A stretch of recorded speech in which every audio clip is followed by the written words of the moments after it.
All right, I'd like to call this meeting of the West Sussex School Board to order. Mr. Sickett, you'll please lead us in the pledge.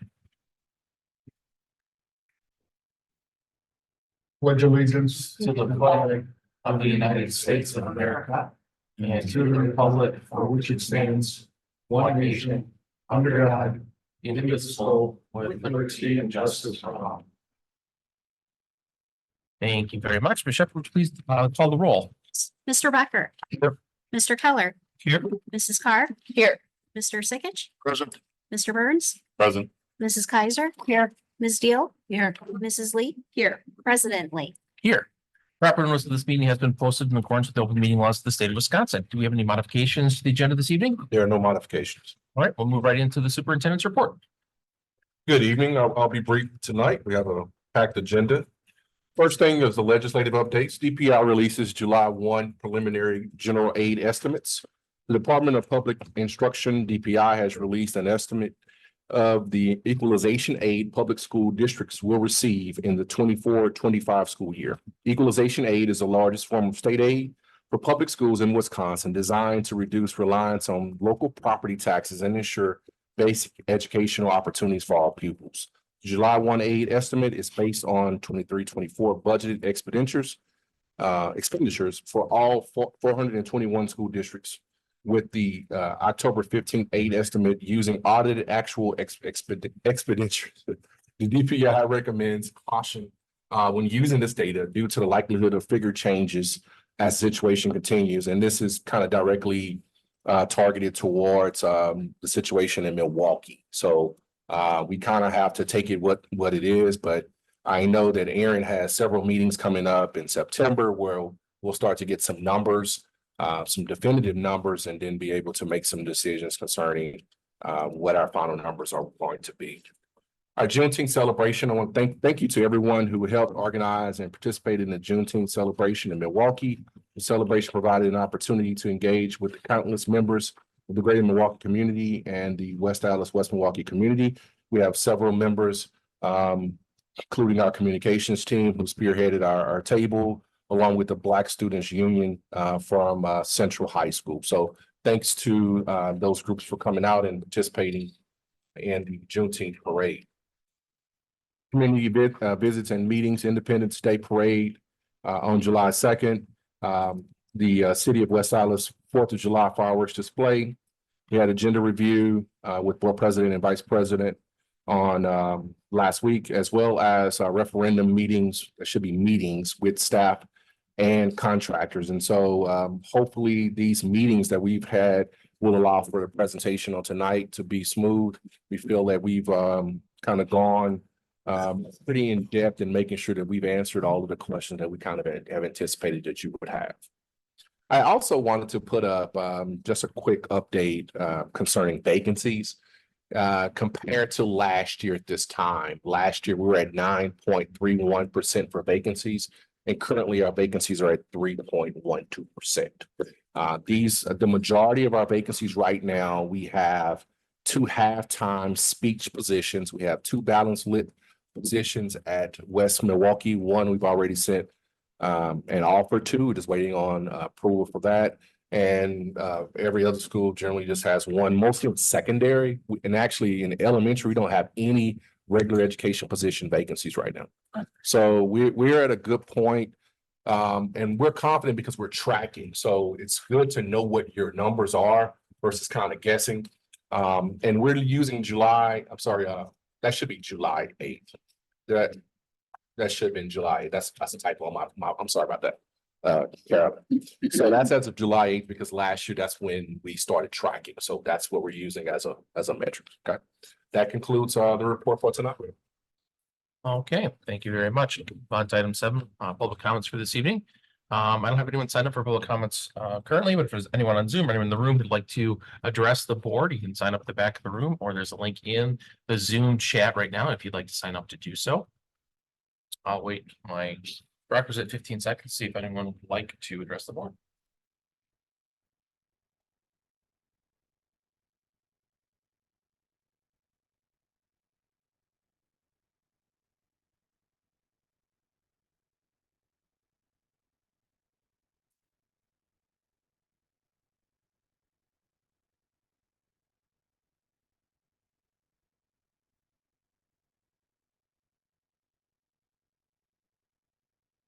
Seeing none, we'll close public comments at this time and move on to item 8.2, our board committee reports, starting with 8.2.1, college and career readiness.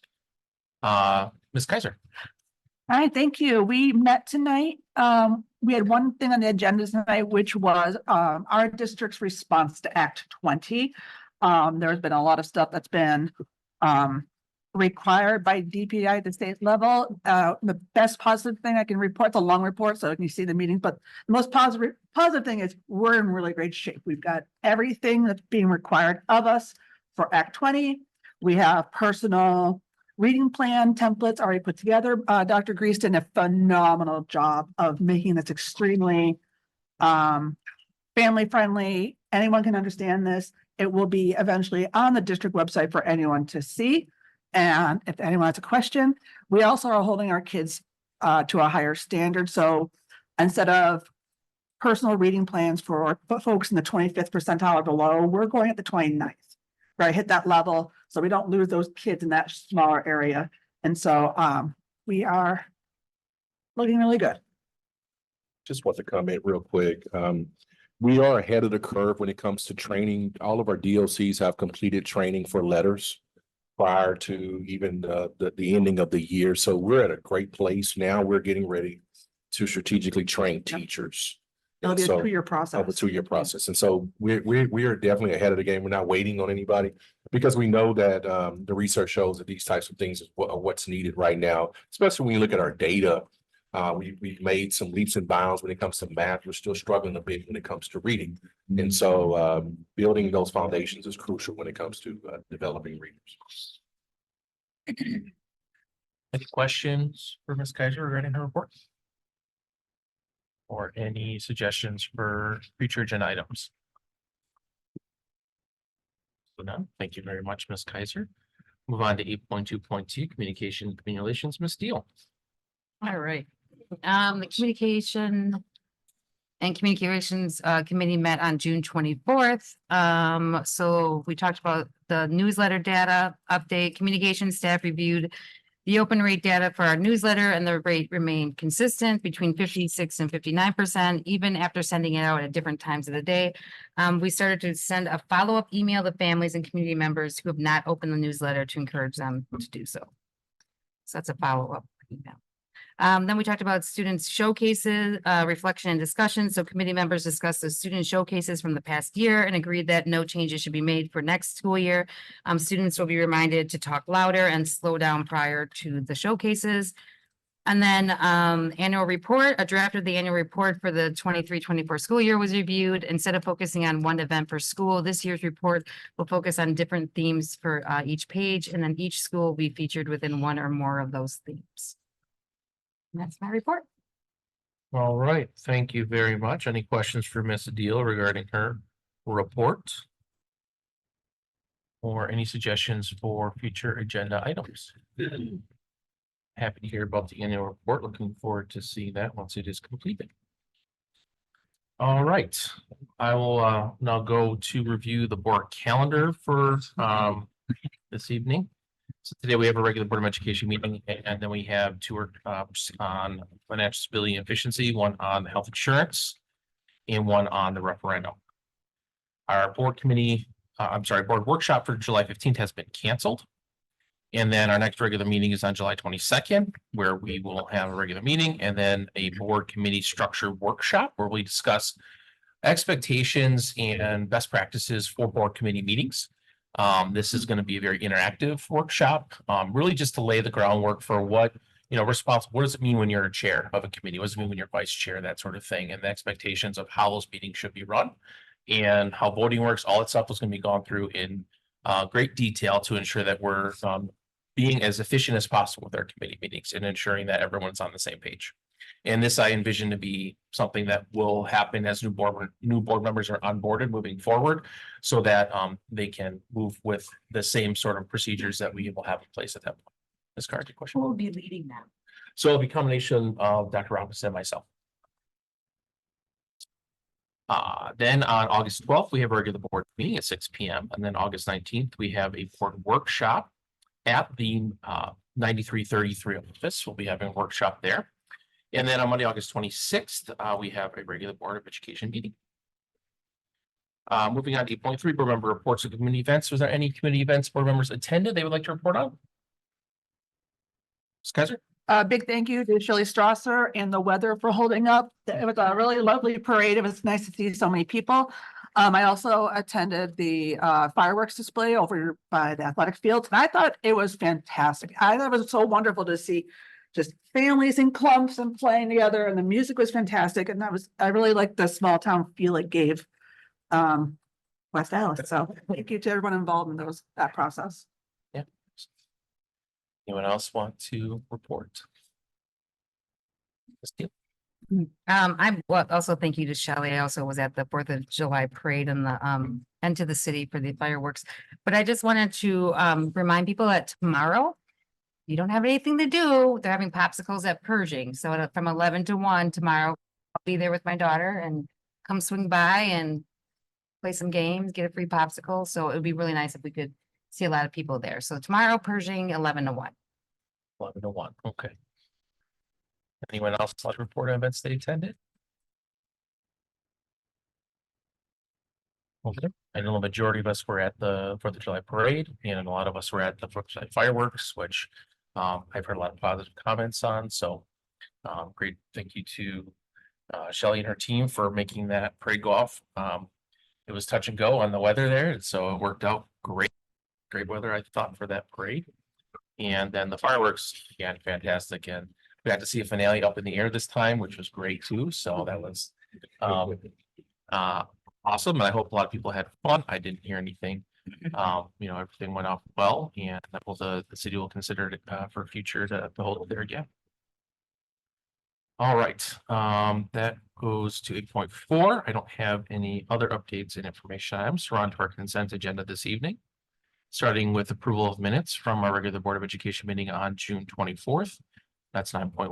9.2 is an employment summary, and 9.3 is supplementary contracts. Anyone need anything separated out? So moved. Second. Moved and seconded. Any last minute discussion? All those in favor? Aye. Opposed?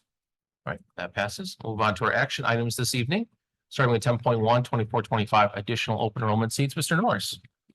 Good evening, everyone. So Connie apologizes for absence. She's actually out on vacation. And since this is the first opportunity we have to seek your approval for additional open enrollment seats, we thought, well, tonight would be the best option to maximize seat allocation for the 24-25 school year.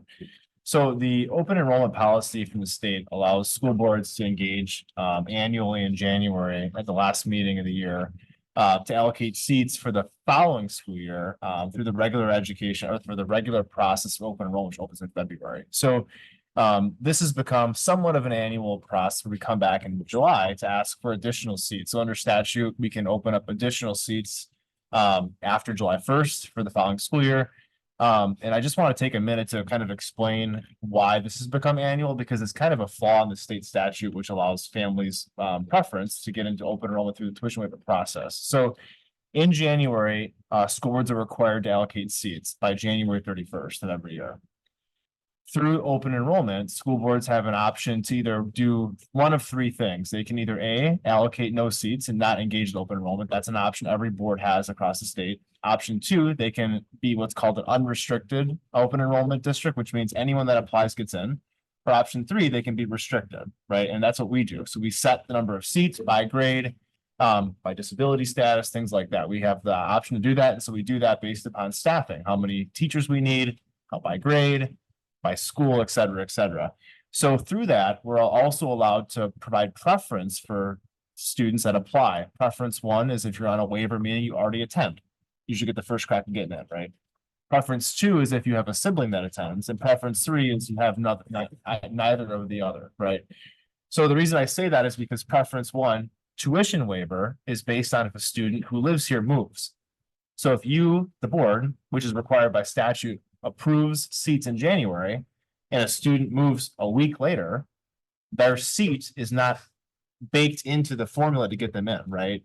And so what happens in certain circumstances, if there's not enough seats open for all the students who were on waivers to apply to get in, you see a family calling and saying, well, how do I get to come back? And the answer is they have to wait till potentially you guys approve more seats. So we're looking, I thought the background might be helpful for you guys, because literally on February 1st up until today, that's what happens. Families can move after that date and then, 6 becomes 7 or 8 or 9, et cetera, et cetera. So tonight we're looking for your approval for up to 9 additional open enrollment seats, regular education, 3 and 4th grade, 4 and 3rd grade, 3 and 4th grade, 1 in 9th and 1 in 11th. And these are for students who already attend our school district to be able to come back. So just wanted to give you the background on that. Thought that might be helpful, and look for any questions you might have. Ms. Kaiser? Just wondering, not related, I'm fine with that. We have 76 kids on a wait list for 9th grade. Is that normal for us? I don't remember those numbers. Yeah, we typically 9th and 10th grade isn't really highly sought after seat allocation across Gotcha. the state. Yeah. Okay. So Thanks. Any other questions from the board? Always look for a motion. Move to approve. Second. Moved and seconded. Any last minute discussion? All those in favor? Aye. Opposed? All right, that passes. Thank you very much, Mr. Lucas. Move on to 10.2, the 24-25 academic standards adoption. Dr. Robinson and Ms. Sage. So this is an annual approval that we're asking for. According to Act 55, year 2015, Wisconsin requires that annually the Board of Education includes an agenda item for the first board meeting of the school year that clearly identifies the academic standards adopted by the Board of Education that will be in effect for the school year.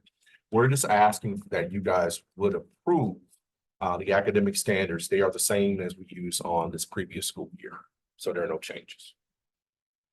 Anything to add, Ms. Sage? What he said. All right, any questions from the board? Move to approve. Second. Moved and seconded. Any last minute discussion? All those in favor? Aye. Opposed? All right, that passes. Thank you. All right, move to 7.3, Neola policy update 33-1. Dr. Robinson. We are asking that we waive the 1 month period of consideration to make changes to board policy. According to the bylaws and policies in board policy.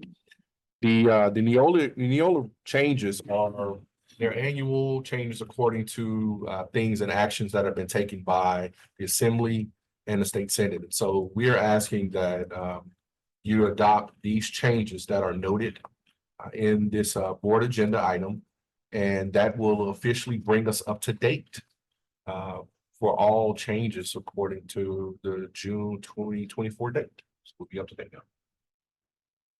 Questions from the board? So we received these changes. They were noted in green. There's a couple new policies. A lot of it's just verbiage clarifications and updating statute numbers, but there is some new stuff in there. But if there aren't any questions, I'd look for a motion. So moved. Second. Moved and seconded. Any last minute discussion? All those in favor? Opposed? All right, that passes. That finishes up our business portion of the meeting. So we'll move right into our workshops, starting with 11.1, our health insurance. Is Brown and Brown? We're just gonna get set up quick. Okay. Well, since we have 5 minutes, I'll take a 5-minute recess, let them get set up. If anyone wants to take a break, let's take a 5-minute recess. Thank you. All right, we're back from our recess. Thank you very much. So again, we're doing 11.1, our first workshop for this evening on health insurance. Mr. Norris and Brown and Brown, welcome. All right, well, thank you again this evening. I'll take a few seconds to open up and then turn over to these gentlemen to walk us through kind of the state of health insurance. So kind of as a precursor, just some background information. So I don't believe the gentlemen have been back from Brown and Brown for about 2 years. We've been recently working under a 2-year agreement with United Healthcare. If you can go back to, I believe it was January of 23, we exited the WEA market, not due to our own recognizance, but due to them closing essentially. And prior to that, we made the smart decision of going to RFP bid. I think led us into the fall, then learning that they were exiting the market. So thankfully, we, through the board's action and their assistance, were able to secure a suitable health insurance provider. At the time, I believe the only 2 other vendors we had were UHC and Humana. And Humana has since left the major medical market as well. So since our renewal is up in January 25, We've been working obviously closely with Brown and Brown through all of our benefits related to health and wellness. And so we thought it'd be a great time to kind of give a precursor to that potential renewal information to kind of have them provide what's been going on in the health insurance industry. And that's something that I feel like changes every other day. So just wanted to give a precursor. I'll let Chris and Lens introduce themselves and kind of walk us through and let you guys field questions. The goal is giving you some information prior to an August or a September renewal. That way we have like an idea where we're going and kind of what to expect. So with that, I'll turn it over to you guys. Excellent. Thank you, Aaron. Good afternoon, evening. Good to see everybody. Nice to meet some of you as well, some new faces in here. Chris Smessert. I'm a benefits consultant with Brown and Brown, and I'm joined here by my colleague Lorenzo Di Matteo. So as Aaron suggested, we're gonna just give you a highlight of really the state of the insurance market and a state of really the WAWM insurance as well from a really reporting perspective and what some of our plans are, some of the discussions we've had with Aaron and Jessica and team. So Lorenzo, if you want to move forward. So from a presentation agenda perspective, I'm going to give you again a brief current state of the health plan, talk a little bit about some market considerations, talk funding strategy, and that'll make more sense when we get into it, and then talk about future considerations. So certainly it's your meeting. Any questions or comments, feel free to jump in, but look forward to the discussion. From a current state, again, this is more educational, kind of to set the table of where things are at today and where they've been recently. So from a current state perspective, the district is fully insured today with United Healthcare and have been since 1/1/23, as Aaron mentioned.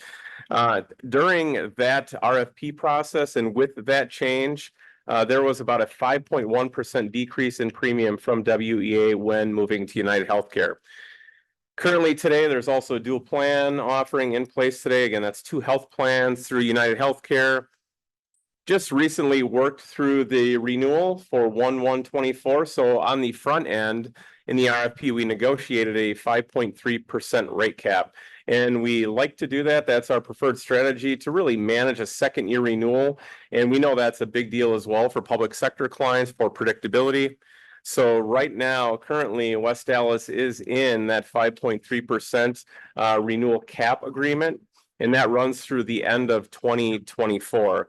Now, notably, the renewal calculation that United Healthcare provided for the 1/1/24 renewal called for about a 44% increase.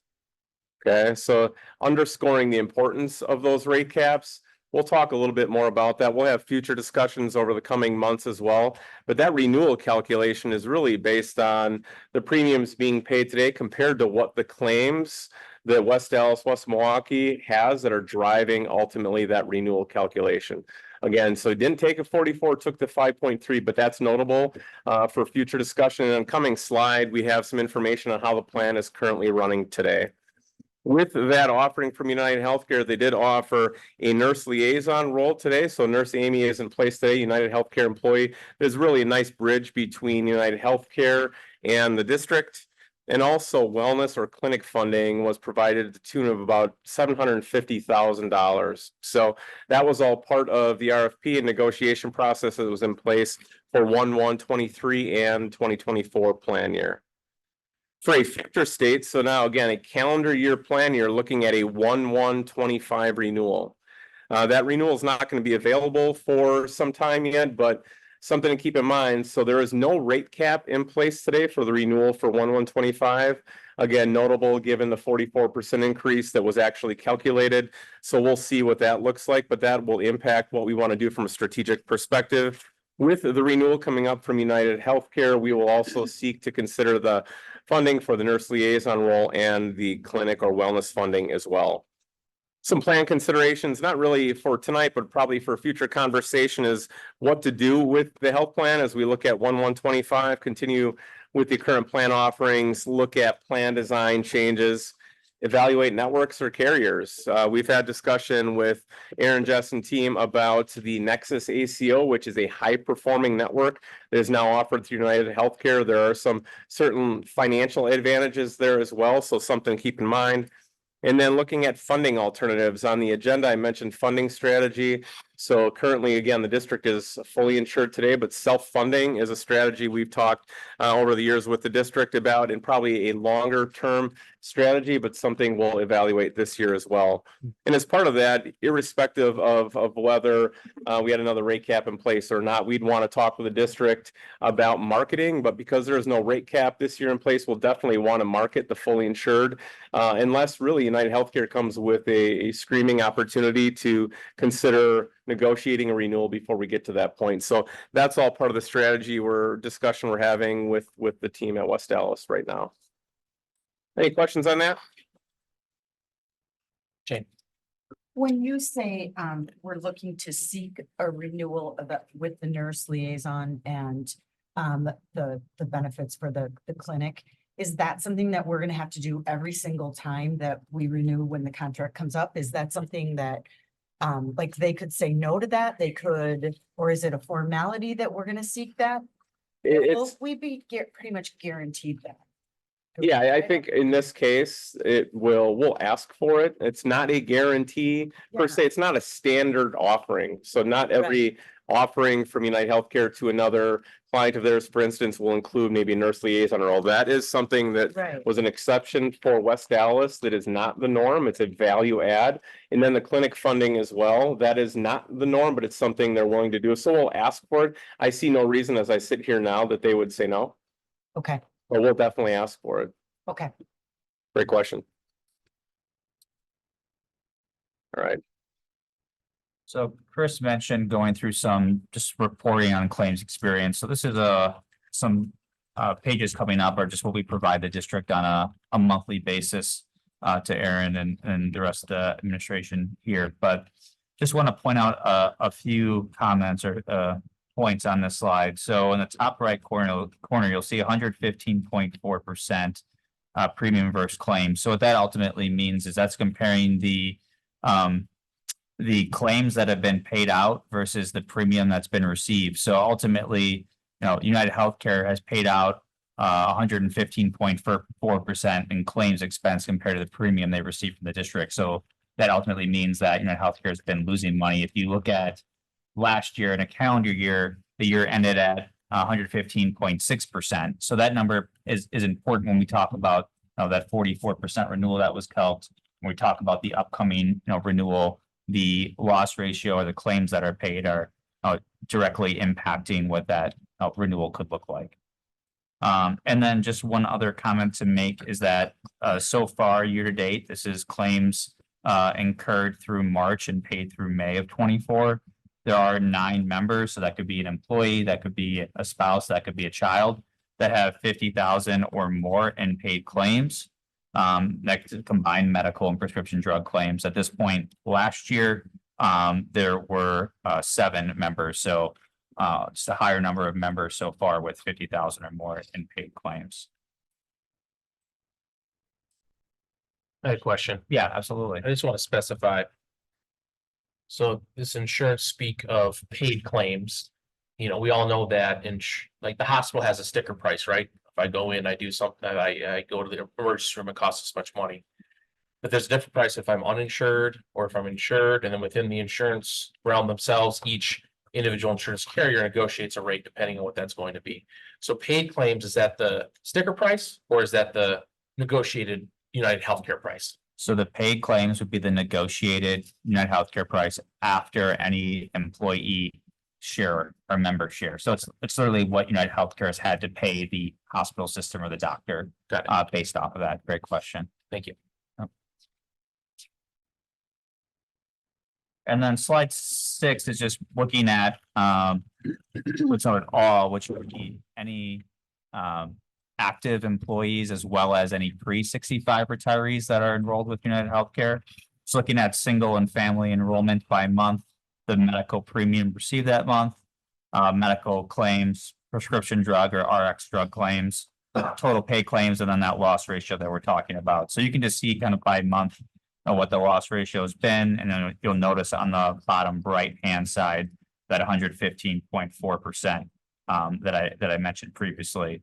And then at the bottom of that bottom right, you'll see claimants over 50,000, and it's basically looking at different ranges of paid medical prescription drug costs and the number of members. Again, that could be an employee, it could be a spouse, child that fall into that category, and the amount of paid claims. So for example, there's 5 members over $100,000 in paid claims with a total paid amount of $803,000. So that gives you an idea of, when you're looking at total claims of 4.4 million, you have 5 claimants driving over 800,000 of that 4.4 million. And that's not unique to the district here. That's not unique to any employer.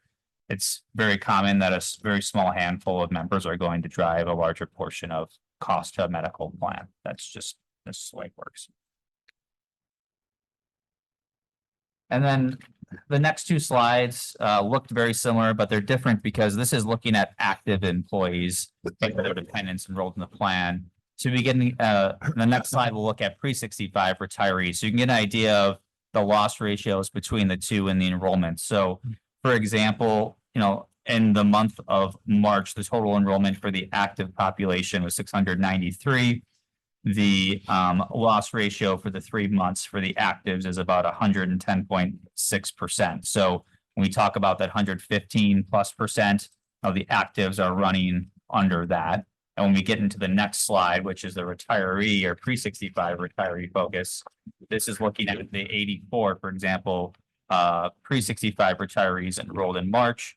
Now you can see their loss ratio is significantly higher. They're running at 157.7% through the 3 months. And that's not, you would expect that, right? If you're a pre-65 retiree, you're generally, older, which means you're more likely to have, medical prescription drug claims expense. But what that also means in a way is that you can see that the actives with their lower loss ratio are subsidizing a portion of the retiree population. Any questions before we move on? Now, just a few key pieces, key market updates as we talk about additional considerations. Aaron, you mentioned this earlier, but the insurance carrier market has shrunk substantially in the last couple of years. Humana exited the market 23-24. WA Trust, again, a longtime partner of West Dallas, West Milwaukee, exited the market at the end of 22. That's 2 big carriers that serviced a lot of school district membership that are no longer options. So fewer carrier options, less leverage. And historically, for what it's worth, we work with a number of school districts because that budgeting piece of it, that financial piece of it is utterly important. A lot of our district clients would look at new carriers every 2 to 3 years and try and negotiate improved rates, rate caps. That is starting to slip away because of the lack of carriers in the market. And we know, based on the conversations we've had with carriers, that historically, because of the rich benefits and the utilization of benefits, school district populations, they're not ideal risk. And so carriers are less likely to be more aggressive with their pricing when it comes to fully insuring. So something to keep in mind as we look to the renewal and as we look to any potential marketing there. As a result, what we've seen is an increase with school districts moving from fully insuring to self-funding. The primary difference between them, we'll speak briefly about in a little bit, is who assumes the financial risk. In a fully insured world, the insurance carrier has the risk. You pay them a premium, they pay the claims. And in this case, you can see United Healthcare is paying out more in claims than they're receiving in premiums. In a self-funded world, you as the employer hold the financial risk. Okay, you're not paying anybody a premiums. You're actually paying the claims yourself. So if you budget, $20 million and your claims are $25 million, you have to fund that extra $5 million, keeping it simple. Conversely, if you're budgeting 20 and it's 15, well, then there's some reserve there. So and you have much more leverage and flexibility in a self-funded environment than you do in a fully insured environment. So we've seen more districts moving self-funded because they've had to find ways to save money, and many of them have been looking to adopt more progressive strategies. That is a substantial departure from even 3 to 5 years ago. There's been a focus on primary care-driven healthcare, and what does that mean? Establishing or requiring even a primary care relationship before you ultimately enter the care system. And so that means that we want you as a member to establish a relationship, work with a primary care doctor as you look to navigate the healthcare system. Data suggests strongly that those individuals with primary care relationships much better manage their healthcare, which means better health outcomes and better financial outcomes long-term. So again, requiring members to designate a primary care provider, using them as a gatekeeper. Again, you can't go see a specialist unless your primary care physician refers you there. Using on-site or near-site employer-sponsored clinics like the district does today. It's a great strategy. The strategy today allows members to receive primary care related services at the clinic. Okay, there's been much more of an adoption of that. Then focus on more efficient care, narrower and higher performing networks and plan strategies. Even using incentives to drive members to those higher performing networks has increased substantially. In those higher performing networks, I mentioned Nexus ACO earlier. That is, again, a United Healthcare network in Wisconsin. That is a lower cost, higher quality type network. We want to encourage you through plan design to use those more efficient providers.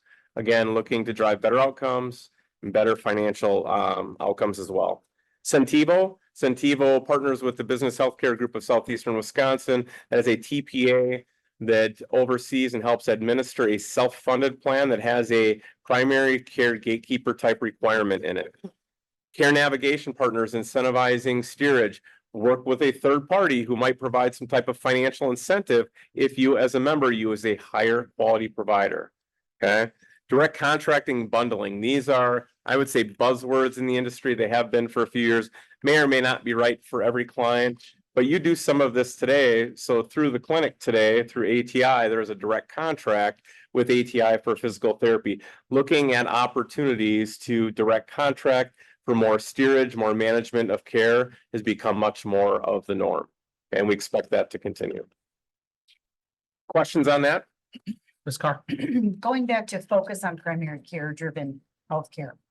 So the first bullet, requiring members to designate a primary care. I feel like that's in conflict with the last bullet, using the on-site. So in other words, do they kind of compete against each other? If I'm using the clinic, do I have to have a primary care physician as well? Or is that clinic going to provide, am I going to have that same care, that same primary care physician at the clinic? I feel like So you have a choice, right, in this Right. case. And so Right. go ahead. okay, so go ahead. Me as a member, I can choose to go see a primary care provider Right. through Freighter, Right. not the clinic, Gotcha. right? Just Yep. through Freighter. Yep. That is my choice. I can still use the clinic for acute or other primary care type of things if I so choose. Right. I can say, you know what, this is convenient, it's free. I can get my primary care related services done at the near site that's offered by the district. I'm going to do that. Right. So you can make that choice. They don't necessarily compete, but I will tell you, generally speaking, they do compete when it comes to bodies either going through the health system or going through a clinic itself. I just know that we want we want our employees to use the on-site clinic, correct? Absolutely. We want them to do Yep. that because that's benefits us. Yep. So we wouldn't require then to have a primary care physician because that would be, Not at all. So outside of the clinic is what you're saying. So the option is, and so we've had a lot of discussion on this, is me as a member, we want you to have the ability to go to the clinic and say, hey, clinic, you are my primary care Yes, provider. yes, that's what I'm Correct. asking. That's what And that's exactly right. And so in that case, because the care is offered for free, is that now I have a primary care home. I have a home that's free when I want to go there if I Yes. feel comfortable. But at the end of the day, not all people might feel comfortable or want to access something else. So today you offer that choice. Got it. I think the biggest thing, and correct me if I'm wrong, is the primary care driven portion is that we want people to regularly go to see a doctor and not wait until it's so bad that they're going to an ER or an urgent care, because that is a much higher expense to the Right. plan versus if I have a regular appointment with my physician to go over the things I'm concerned about or make sure if I'm medication or whatever. So I think that's where the primary care or having a primary care provider comes in. Yes, we want them to use the clinic because that is the cheapest route within our current plan system anyways. But if they're not using the clinic and they don't have a primary care provider, then their only option is going to urgent care. And so, and that's the most expensive option when it comes to the package. So I think that's where that comes in, where if we were self-insuring, where we're taking on that cost ourselves, we would say you need to get a primary care provider because we want you to go there before you go to the ER. If you're not going to utilize our service at the clinic, which hopefully we could still maintain. Because again, if we're self-funding, we're then now paying for all that ourselves too. Right. I forget, do we, through our current plan, have, and again, this kind of goes in contrast to the clinic, but do we have telehealth or video appointment options? Absolutely, through both the insurance company and through the clinic itself, yep. Just wanted to come. Yep. Thank you. Any other questions? Good discussion, and for what it's worth, I suggested this earlier, but the data does suggest and support exactly what you're saying. Those individuals that have a primary care relationship have better outcomes and keep their costs lower because they're having conversation with their doctor and something may come up that they thought was nothing. And at the end of the day, what we want is we want people to have that relationship for that discussion point. And there's honestly no better way than if you have convenient, free care that people are aware of. Just to add to that as well, just the value of the clinic is, you know, if you're going outside the clinic, like our employer, we don't have an outside clinic. So I see my primary care physician, maybe have 4 minutes with him, maybe less. Otherwise I'm talking to another provider. And within the clinic, the providers have a scheduled time to spend with the patients to get to know them, to better manage their care. So that's another benefit to having the clinic as well, just beyond the primary care aspect of it. Yeah, great point. One thing I would note is that if we ever went this route, some sort of funding for people who are establishing care with a primary care provider, because a lot of networks will basically require you have an establishing care visit, which is out of pocket. And so it doesn't, you know, whatever your insurance is covering, you know, whatever the deductible is, they essentially charging you towards that. So if you have a high deductible plan or whatever, you're paying that 100%. They require that before you can even, like, I want my annual physical. You can't do that first. You have to do that establishment of care visit, like Aurora does this. And so I think that if we ever went this route, we'd have to keep that in mind. If we're saying you need to get a primary care provider, well, that's going to be a several $100 visit that person may have to come out of pocket to pay. And maybe they're concerned about that. And as such, they're not going to be able to get to that requirement. So something for us to just consider when thinking about it. Absolutely. And as part of all this, what I'm hearing, and this is a really plan design type discussion, right? So there'll be a lot more discussion if and when we get down to that point, but absolutely, it's a great point. So the next section is really focused on funding strategy, which we've already had, you know, really at a high level of discussion on, but you know, Chris had talked about the difference between fully insured and self-insured or self-funded health plan, which again, ultimately is just the exchanging of risk. We're fully insured today. The insurance carrier is holding the risk. You have a fixed premium, a self-funded health plan. You ultimately, as the employer, hold the risk from a medical prescription drug claim expense.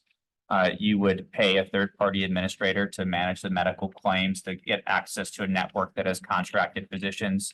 You would partner with what's called a prescription benefit manager, or PBM, and they would handle the pharmacy benefit, the administration of the pharmacy claims, the contracts with the pharmacies themselves, the process and payment of claims on behalf of you as an employer.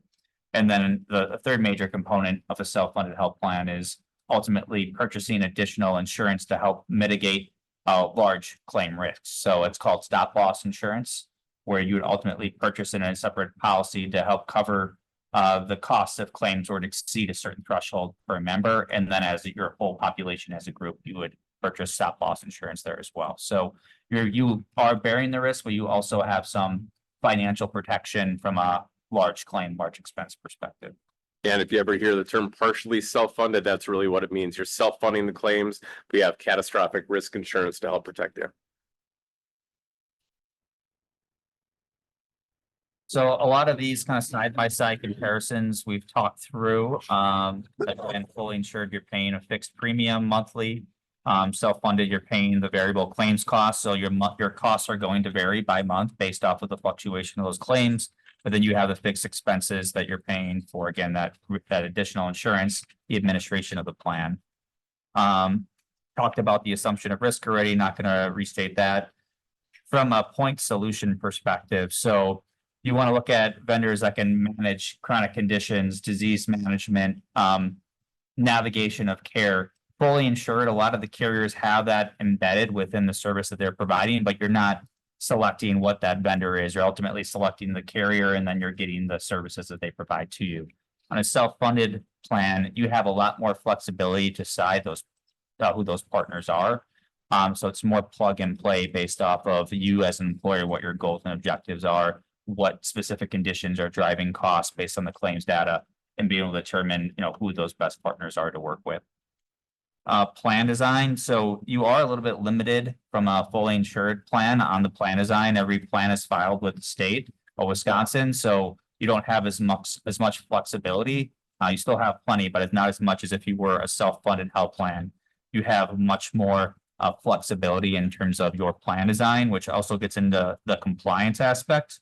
A fully insured health plan must comply with all state regulations from a coverage perspective, where a self-funded health plan, you really are focused from a federal perspective, not on state. So you have some more flexibility there as well from a coverage standpoint and a regulation. So another thing to consider for future conversation.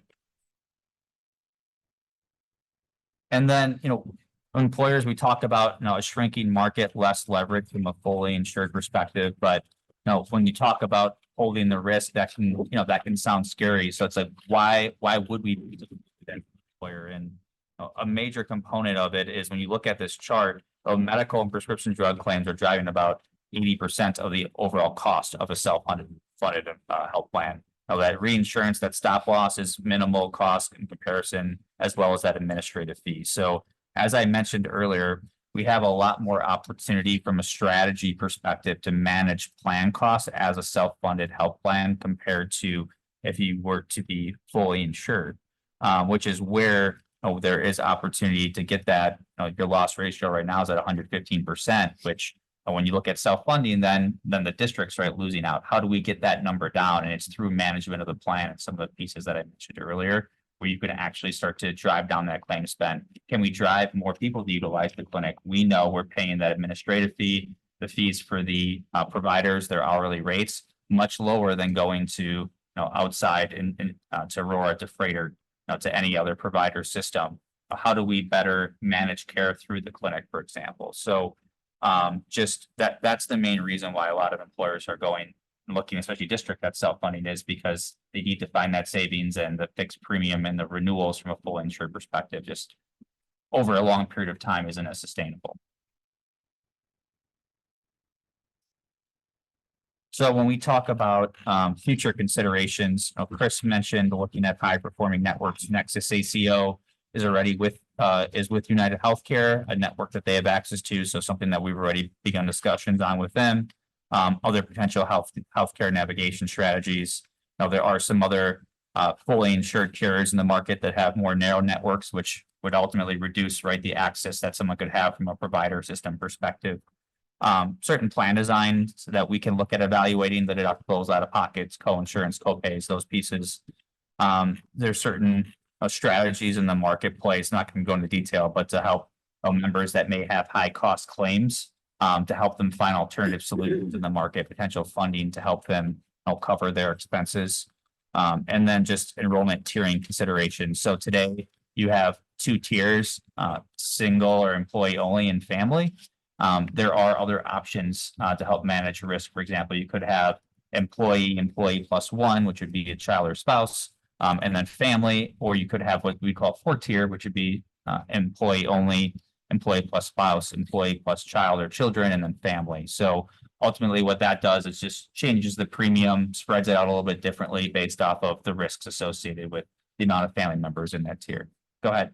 I do want you to get into what is high claimant evacuation strategy, because I'm reading it as someone who, if you have a lot of claims and a high amount, would you be looking to remove them from the program, or helping them set them up with those payment plans or whatever? I don't know. Yeah, it would That be. terminology is scary to me. Yeah, so there are organizations in the market where they ultimately look to find donors to provide funding for people with high cost claims. And ultimately, if they're eligible for that program, to provide them funding, so they would purchase health insurance off of the district's plan and get it somewhere else. There's a fee associated with that to the district for that to happen, but that's ultimately what it is. It's just trying to connect people with high cost claims with alternative funding solutions for healthcare. And at the end of the day, that is an optional program that could be available to an employee. So, So say someone unfortunately is diagnosed with the type of cancer, there's an organization that wants to help people with that specific type of cancer. There's certain organizations that help connect those people together and then, help them find an alternative insurance product outside of the employer plan. It's not something. Yeah. Okay, no, it's not in, Districts that self-funded can make this decision. It's like, okay. when you're self-funded, you can say, you can only go to Aurora. You can Yeah. like limit and do certain Yep. things. It's not, we Okay. don't do that. But this is not always gonna be the same board of people, you know what I mean? So I always have to be, For sure. Yeah. But the intent of it is to be a positive for the employee, not try to make things worse for them. It's to help them with their out-of-pocket expenses and other expenses that they may have. okay, got you, thank you. Yep. And then just, maybe more of a long-term discussion again, but, continued discussion on fully insured health plans versus self-funding in the future. Continued conversation on high-performing networks. We mentioned the claimant evacuation. And then there are some, from a pharmacy perspective, more progressive pharmacy strategies, mainly focused right now on specialty prescription drugs. If you are a self-funded employer, for example, specialty alternative funding ultimately would connect and help employees apply for manufacturer related programs. Like you see the commercials for AbbVie medications, for example, they'll say at the end, reach out to AbbVie, you may be eligible for this drug at no cost. Well, these programs would help people apply for those specific manufacturer related programs, potentially get that prescription at no cost to them and have it be paid by the manufacturer. And then as Chris mentioned, direct contracting, bundling, you're doing some of that today with ATI, but if you were to become a self-funded employer, there's some employers that will look at direct contracting, bundling for orthopedic procedures, knee replacements, hip replacements, where it's a bundled opportunity where we will pay, X dollar amount for this procedure. If someone goes there to that member, that procedure is no cost to them. To the district, we know as a self-funded employer through this direct contract, it's significantly lower cost than if they were to go to Freighter or Advocate Aurora and have it done and have it go through the contract on that end. So that's more progressive, self-funded strategy. But again, one of the opportunities that self-funding would afford you as a district. So I just talked a lot. What questions do you have? Any questions from the board? Jane? Do you represent any other districts that have gone to self-funding? We do. Yep. And what's the experience that you've, can you share some experiences or what they're thinking or how you take them through the process? Anything you can give me on this? Yeah, I will say, from a district perspective, I think education is very important because I think from a member side of things or staff, you hear self-funding, it sounds scary. You don't really understand what that means. So from an employee perspective, you could be self-funded today with doing exactly what you're doing and the employee would have no idea. To them, it all feels the same. It's more of a funding strategy. So being able to explain that and is very important on the front end, I think, to staff and faculty. So you kind of can quiet some of the anxiety and stress that may come with it. So certainly, with anything education to that point. I don't know, Chris, if you have anything else to add to that. and I will even backing up just a little bit. So the conversion from fully insured to self-funding, really, it's oftentimes driven by financial decision or the desire to have more control over a health plan. And so what we'll do is we'll run what we call a projection, and we'll say, okay, based on these assumptions, based on your last 2 years of claims and your high cost claimant experience, here's what we would project your costs to be. And then we'll compare those to the fully insured premiums. So the district would have a good opportunity based on these assumptions, this projection, what it might cost versus what the fully insured premium might cost. And that will be part of ultimately the evaluation discussion as you look to make a decision. Keeping in mind, and again, we'll talk about this at a future time when appropriate, but self-funding, the decision to move self-funding is a long-term decision. Okay, that's the reality of it. We don't want any client to move self-fund and say, I don't like it, I'm moving back. So keeping that in mind, because sometimes that also requires a district to take a leap of faith. Right? It's like, okay, well, here's the projection. We're not paying the premium. We feel comfortable that this is what it's gonna be under these strategic assumptions, and let's do it knowing over time it's gonna save us money. Realistically, for an organization your size, over time, self-funding is absolutely the right strategy. But that's not saying that it's not, it's going to be an easy decision on the front end, because there's gonna have to be a lot of discussion and at least that financial evaluation.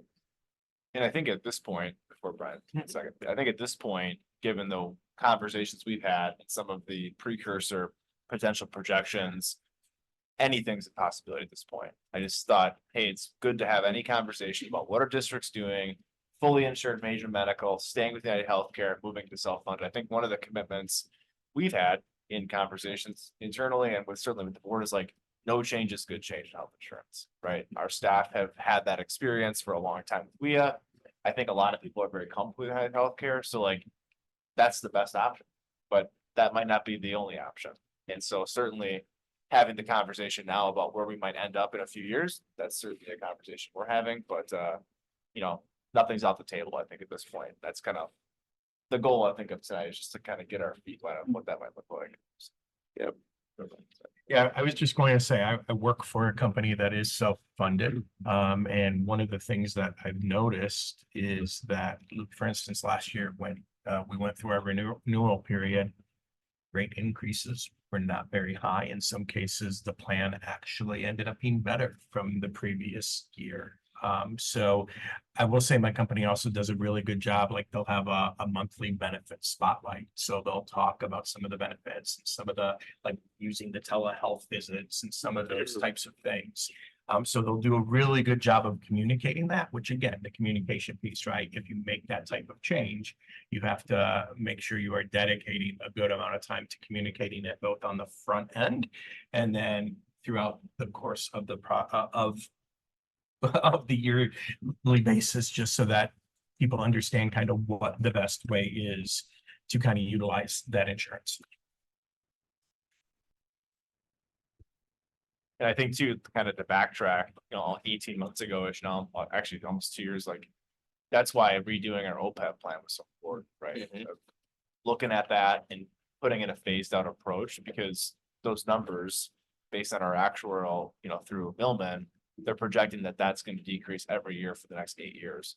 That certainly, as you've seen tonight, is going to tie directly into a health insurance renewal. So, that's why the long-term investment self-funded likely makes the most sense. Now, is that today? Maybe not. Is that in 10 years? Probably, right? So I think that's going to be when that makes the most sense for us, kind of conversation. Brendan? Yeah, so it seems like we have to think outside the box for this, and it seems like a lot of this discussion is based around the limitations based on the population that we currently serve. Is there any way to increase the populations that we're working with? And I say that in terms of, are there ways to come together as other districts and come and negotiate from a collective standpoint? Or is there a way to enter into the state market, because the state is much wider and services everybody? We are state employees at the end of the day. Like, is there a way to increase the population that our staff is in, so that our high claimants are not impacting as much? And like, is there access to more people that we can leverage? Consortium. I would say, to answer it, smaller districts, I would say the answer is yes. There are some consortiums out there for smaller districts where they come together and try and leverage that kind of purchasing opportunity with numbers.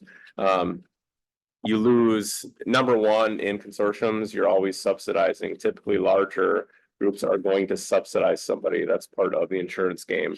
In those consortiums, you lose flexibility, you lose access to data, and you lose some leverage. And so that's, we generally speaking, especially for a group your size, would know you can stand on your own, given your size and scope. And that's on a talking fully insured or self-funded basis. Now, on a self-funded basis, and we've had these conversations, we'll have the ability when we're looking at the catastrophic risk insurance or stop loss to explore a captive. A captive is exactly that. You bring a bunch of organizations together to help ultimately drive improved contract terms and to minimize volatility on your stop loss.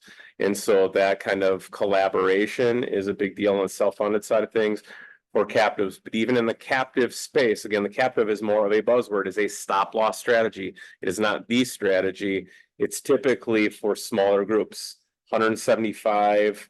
I know one captive partner that we work with, their average employer size in their captives, 175 enrolled employees. And they have many smaller, some bigger, but that's the target size. And so in your case, if we were to look at the self-funded, from our perspective, it's clear that you guys should stand on your own and evaluate a captive as a potential stop loss solution when placing it.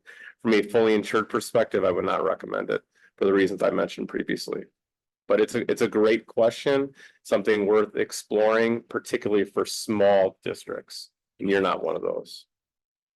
And then just to answer your question on the state plan. So actually, very recently, for another district in the Fox Valley, a little bit smaller, but similar size to your district, looked at the state plan. And there's a lot of restrictions as it relates to the plan designs as well as the contribution structure. For example, the most a district can contribute to premiums is 88% of the premium. And for that district, the impact to the rates as well as the plan design, that was really a pretty big negative to that employer. And looking at your plan design, your contributions, would say it's likely going to be the same experience from your membership perspective of just the plan is not as rich as what you're offering today and the cost is more. So you'll likely see smaller employers that are on state plan compared to a larger entities like the district here. Thank you. Yeah. Ms. Deal? Just maybe Aaron can answer this. What about, have we ever looked at, it's, let's say we did the self-funding. Is there a way, because there are quite a bit of, I would assume some of our employees that their kids would qualify for Medicaid. Like, is there a way that we can look at other options for insurance? You know what I'm saying? Like at one point during the pandemic, my husband and I didn't qualify for Medicaid, Badger Care, but my kids qualified for it. So I'm wondering if there's options that, I don't want to kick anyone off, but is there other options if people have other insurances available to them that, you know, where maybe, I'm just wondering, I don't know if there's legalities around it. I don't know any, much about insurance or, just finding ways that maybe if we have people who are maybe higher spending more claims, can we get them on a different, and they might actually save money by going on a state plan or going on Badger Care if they qualify, depending on their income versus, just trying to find kind of ways that, I don't want to kick anyone off a plan, but also are there other ways that we can find other alternatives for families that might actually help us and help them? Sure. Yeah, offhand, I'm not sure. Maybe you guys. Yeah, there may be. I mean, really what it boils down to is education and then trying to access that. So we'll have further discussion. I don't know off the top, but I know there are programs out there like that. For instance, even on the retiree side of things, I mean, we have individuals that will help somebody evaluate, like, for instance, a group health plan versus a Medicare health plan if they're eligible for that. So it's a good question. And I do know this in other counties, I have to look here specifically, but there are a lot of county resources to help people with that discussion and evaluation. So from an education standpoint, certainly something we could look into, from a communication of, just if you're looking for a resource, you're in a tough situation and you may want to reach out to, this resource to help you. So a lot of things to think about. I definitely think, that 44% from last year has me slightly concerned about what's going to come forward for this year. And so I think it's good to have the options in front of us and have the good discussions. The board has been primed on what is available so that if we do get that renewal come back and it's just astronomical to the point where it would be very difficult to try and actually rectify that we can swiftly, have those evaluations conducted and move forward if necessary with something new. If that's going to be the best long-term strategy. I mean, I think this board has been very forward-thinking in that. A lot of the things we've done, we sitting here on the board won't see that for fruition, but the hope is that with the work that we've done, that it will put the district in a good long-term financial strategy moving forward. And I see this is another one of those things that could be done, which I know is a lot of effort and work on your team and you, Aaron, as well as with our consultants. But these sorts of things that we need to do. And I think that it's good to know about them. So thank you for that. Absolutely. Well, I appreciate your time and thank you both for coming, and we'll have more information hopefully in about a month and a half. Does that seem about reasonable? Absolutely. All right. Thank you. Appreciate it. Thank you. Thanks for having Thank you us. very much.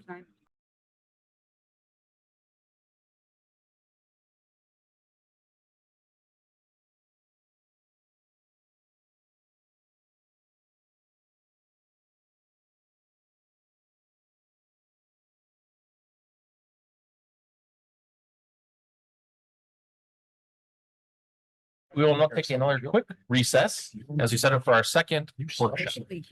All right, welcome back from our second recess. We're going to start our second workshop for the evening. Referendum 2024 workshop number 5. I'll turn over to Dr. Epperson. So good evening. We're going to start out with some introductions before we get into the meat of the program on tonight. So I'll allow our guests to start off and just introduce yourselves. My name's Brian Schmidt, Managing Director for CG Schmidt Construction. Good evening, Ryan Sands with Free Architects. I've been the facility manager. Rachel Curtin on the communications team. Yeah, you know. We have Carolyn Hahn and Aaron Norris. So we're here because there's been a lot of work that's been done over, I would say, the past 10 months, starting last September-ish from the listening and learning sessions where we threw out the different ideas and things that we were considering and trying to solicit feedback from the community. Fast forwarding on to our referendum sessions from the fall and then those in the spring. We had 2 different surveys that have gone out, a number of meetings that have occurred, a number of these workshops. So now we're at this point where we hope following tonight's meeting as a board, you will have a better idea of the direction that we would like to go for November. Of course, that's going to require some buy-in from you, some support from you, but also some pushback because we are open to that. We're prepared for that. We want you to hurt our feelings tonight because if we have not figured it all out, we want you to assist us with that. So we're going to get into this particular presentation. So a couple of things. Just our facts. Our teachers and staff members are dedicated to our school district. Our financial status, our fund balance is above state recommendations. Our credit ratings, we're at high grade for S&P as well as Moody's. For our last audit, there were 0 material audit findings. Our district hasn't passed a capital referendum since 2003 and has never passed an operating referendum. I think number 4 kind of speaks to the condition that our buildings are in and the low salaries that our teachers currently have. Additional school consolidation is not being considered during this referendum. I want to reiterate that. I want to repeat that, okay? Because no matter how many times I say it, it tends to still come up. We are not consolidating any schools with this referendum. Another fact, number 6, our facilities have an average age of 80 years old. And there are going to be certain items that are still in our buildings that you will see on tonight's presentation at some point that are just as old as the actual building. Our district and school report card is at meeting expectations for last year. Our district receives approximately $553 less per student than other area school districts. And our district outspends more than 85% of our school districts statewide on our facilities. Number 9 kind of brings you into the conversation that I've been asking from an outside lens, like what have we currently done, especially when we talk about roofs, when we talk about other items that are needed. So we've done an excellent job over time using our own funds, good or bad, to make several repairs that are needed as they occur. So as we fast forward through this agenda, we're going to discuss briefly the goals of this evening, our timeline until election day. Operating review, we'll review that particular section. How was the plan developed?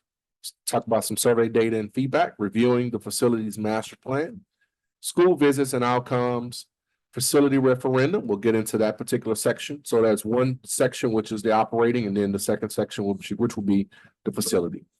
Our project overview plus our focus, district overview, projects by school. We have it broken down individually, and a review of ballot language. Once we get to a particular point where we feel that we're comfortable and we've exhausted all of your questions, all of the feedback, and we're at that particular point.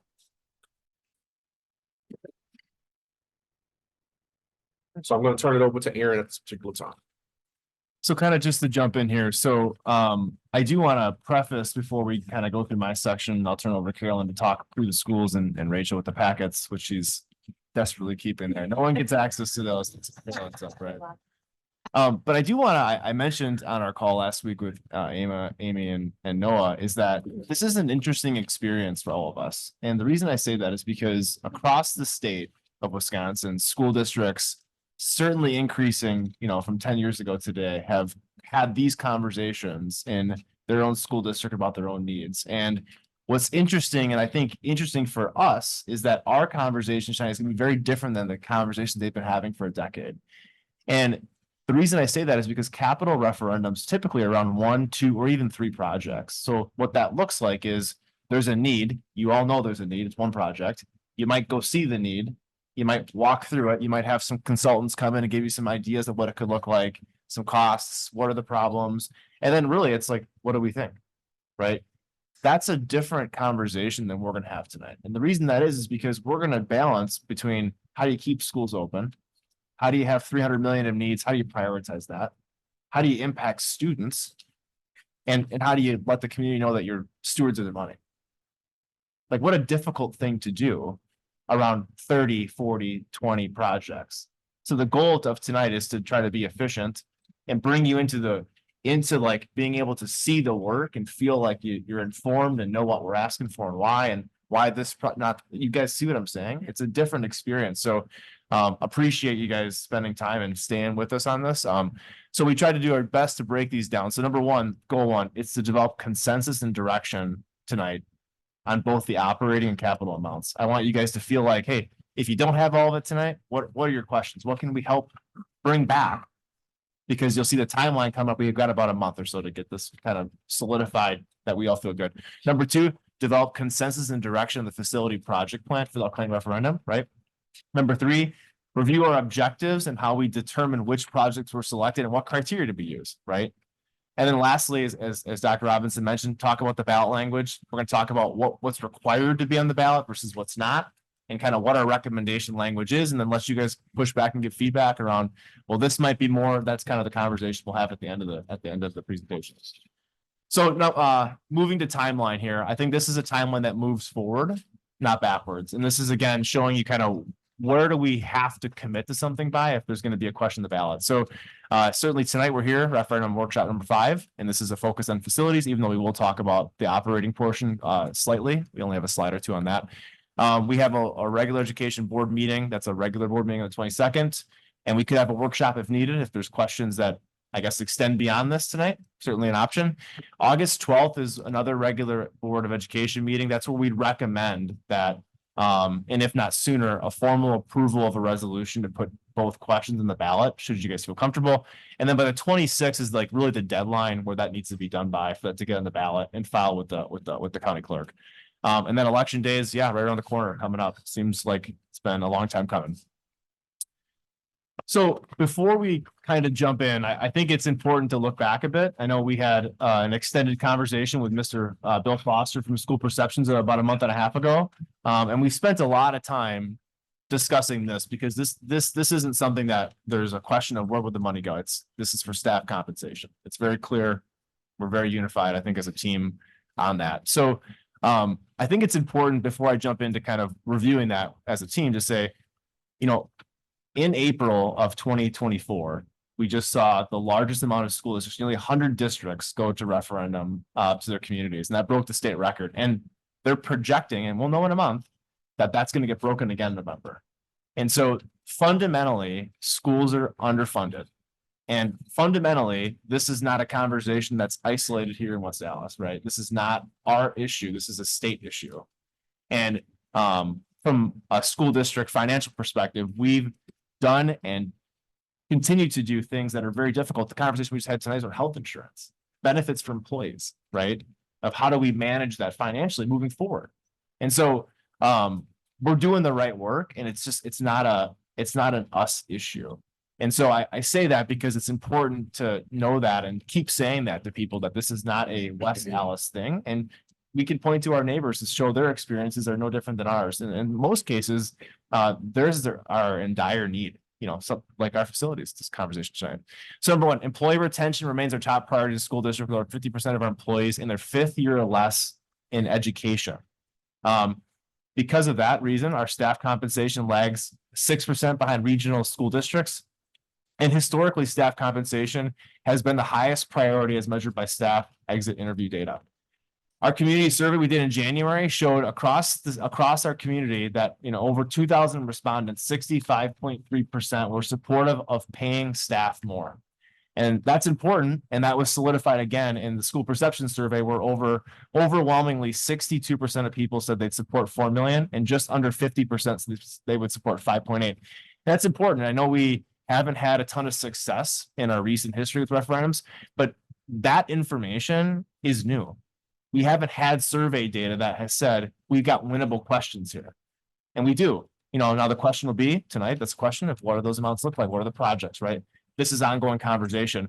But it's important to remain optimistic because these facts, these statistics, multiple times, multiple ways show there is support for these two things. Now the question is in what and which way, right? So I just say that as we get to the end, much of what we'll talk about tonight, as Dr. Robinson mentioned, is going to be on the facilities.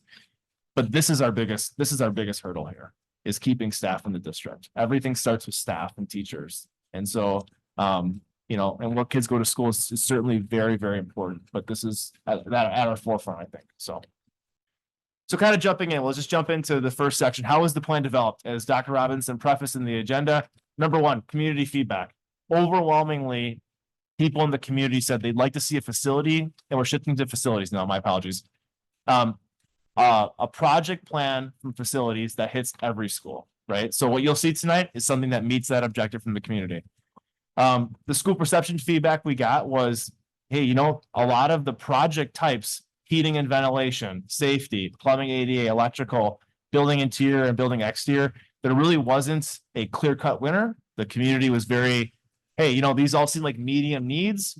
And we probably ranked them with HVAC, ventilation, safety. Those were near the top, with plumbing and ADA. So a lot of what you'll see tonight in the plan reflects that priority order to the best of our ability. Again, trying to balance the two needs, keeping the schools open, right, with how do you impact student learning and the community seeing your stewards. It's like trying to get this melting pot of things going, right? Because we have needs, and they're certainly going to extend beyond whatever happens tonight in November, right? So with the next slide here is to talk about what was the next layer. So the first layer, how was the plan developed? One, community feedback. Where do you want it and how do you want it? Number two was the facility master plan. Now I'm going to turn over to Steve to talk a little bit about how that began, because now we're going back almost 4 years, right? So I'll let Steve talk a little bit about that. Thank you. Yeah, it's hard to believe that it was almost 4 years ago that we started this process. And as you probably remember, in the fall of 2020 is when we actually got the long-range facility master plan. And part of that was, was to provide a roadmap for us. I mean, we knew that the buildings at that time had an average age of 76 years old. We knew from that everything had been well maintained. It was just old, and a lot of the systems were long past their useful life. But we needed to have a plan of, how do we approach this systematically so that we're not doing something and then a few years later going back and undoing part of what we just did. So that long-range facility master plan kind of serves as that roadmap, but it also ties back to the strategic plan of the district as well. The outcome of that were some documents that you remember. There was the capital improvement project list. And that was that big binder that had by school and broken down into major categories within each school. Here's the different projects that need to be done. And one of the things that I think it's important to remind you of as well is that every single building had those same 5 categories, but the dollar amount for each of those categories for all the buildings were different. And that's because obviously some of the buildings were newer, some of the systems had been replaced sooner. So I think it's important to remember that you can have the same projects being done at a site, but they can each have different costs. Then the other was the facility condition, and that's that document that was about 700 pages long. And then also the other thing that we did was a capacity study, looking at how many students can we have in each classroom, and therefore how many students can we have at each building. And then the pricing that was done in that document included the soft costs, which are like 10% for contingency, 25% for design and soft costs, and then 10% for general contractors fee, insurance, and bond. The other thing is that when we did that project, that was in 2022 dollars. When what we estimated we'd have in $23. Subsequent to that, what we did in preparation for this is that we went back and we looked, well, what was the CPI actually in 2023 compared to what we thought it would be? What is it for this year? And what do we project it will be for 2025? Because when the referendum passes in November, realistically, we're not starting any projects related to that or that are funded by that bond until probably at least the summer of 25. And so we wanted to make sure that we did everything we could to have costs that actually reflected what we're estimating the cost will be when we actually start doing the work. Yeah, you don't want to overpromise and underdeliver, right? So I appreciate you saying that, because that's important to know, like the costs and the dollar amounts you see are projected for the timeline that we think it would be when we get these things done. So, all right, thanks, Steve. The last thing that we used to kind of develop the plan was more of a qualitative. So the team you see here today, with the exception of a few others, went to every single school and met with every single custodian and every single principal to say, like, hey, this was done 4 years ago. We want to go look at some of those things, but like, what's not in here? What are you living every day that you go, this is a big deal? And this really impacts the kids here. And so trying to hear from them, because, they live the buildings every day. They hear from teachers, from parents. And so doing our best, obviously, to meet the needs of the principals in the school buildings, while also trying to balance out, like, does that supersede a boiler? The roof, it's 82. I mean, trying to balance those things out. So in some cases we were able to, in some cases we weren't, but that's very important. And I thank the team for their efforts. That was done in a week, meeting at every school. So it was actually 2 weeks. It was really important to do that. So getting into kind of what are our objectives. So I mentioned it before, the 3 areas here. Objective 1, we have to meet the needs of our aging facilities that are consistent with 1, community feedback, and 2, the facility master plan. The work that was done 4 years ago certainly applies to today, and so number 1, that was objective 1. Objective 2, identify projects that maximize benefits across all schools district-wide. That's the district-wide, right? Hitting every school in their own unique way. And then objective 3, we really wanted to identify projects that impact high student and community traffic areas, right? So that's important too, as we talk about, how do you impact students? How do you let the community know, like, where'd that money go? It can't just go some places that no one sees either, right? So trying to find a nice way to do that in spaces that need capital maintenance more than ever, right? And so you'll see trying to blend all these things together into one project plan was difficult, but I think pending your feedback, we think we did a good job at that. So then we developed criteria and we assigned every project a criteria, sometimes more than one, and there's 3. So number 1, building structural needs is the idea of warm, safe, and dry. This is the idea of keeping schools open, right? That includes roofs, that includes boilers, mechanicals, AHUs, that's really HVAC, and then foundations, tuck pointing.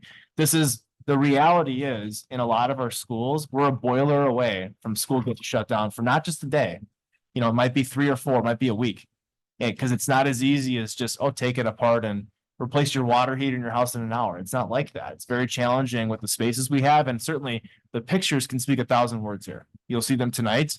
And that's, I think, priority number 1. So building safety certainly is of higher, it was a high priority for us too. That includes fire protection systems and alarms, security cameras and PA systems, ADA compliance, elevators, right? So we have a lot of systems that are old. No different than the bleachers at Central. We have to have parts made. Steve works with that all the time for some of our elevators. And the reality is, who's that impact? That impacts kids who can't use the stairs, right? And so when those things happen and they tell Steve like, hey, this breaks one more time, I don't know how you're gonna, that's a reality we live in. And so we're, trying to address those things while balancing that's important. And lastly, we talked about high traffic areas, regulatory compliance, frequently access, that includes bathrooms, multi-purpose spaces, and pools. Those are the 3 areas. So with that, I'm going to turn over to Carolyn to speak to kind of the school by school process, and we'll start with the video. Oh, 1 second. Is it okay to take questions? Or you want us to wait to the end? We can take questions now. It's just a clarifying question. So under building structural needs, air handling units, is it air conditioning? No? No, air handling So you guys units. took that off that's not part of your recommendation? HVAC. Yeah, that's. Is that HVAC? HVAC would be air conditioning. I saw boilers. And we're gonna kind of explain that. Okay. So we have it in there. We'll get to that. I'll wait. Yeah. We'll get to that. So I am going to click play on this video. I am going to talk over it a little bit and I'm not going to pause it, which is a really hard thing to do.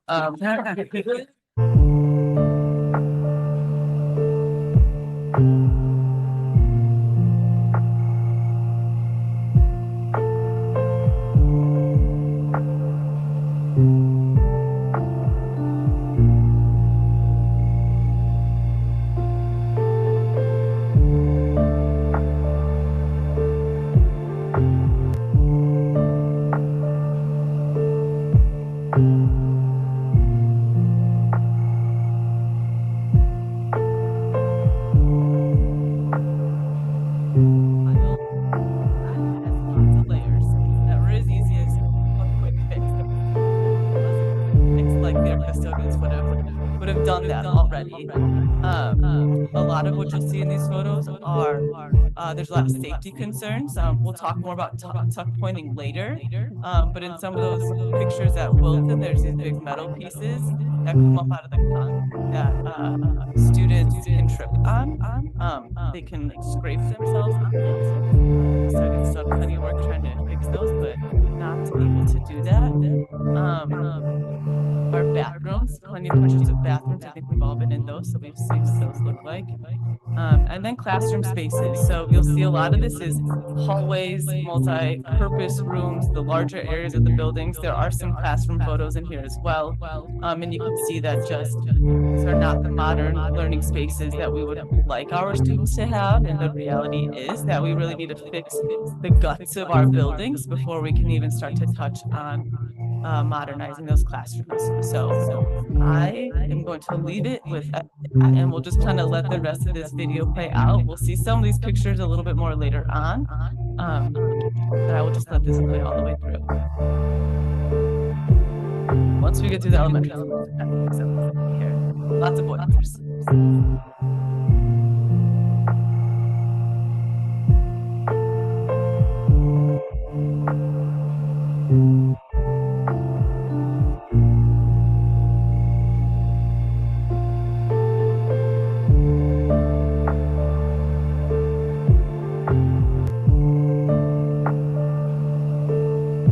So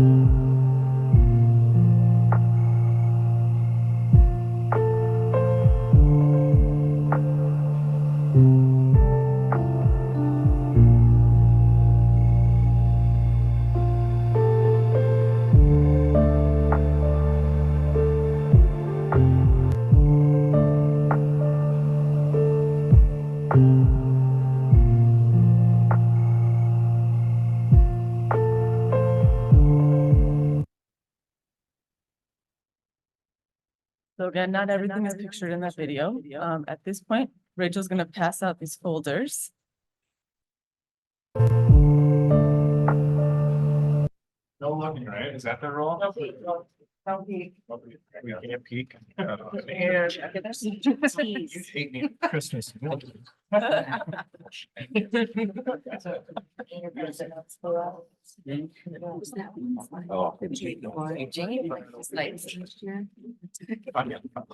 Gee, I thought you were a rule follower. Sure.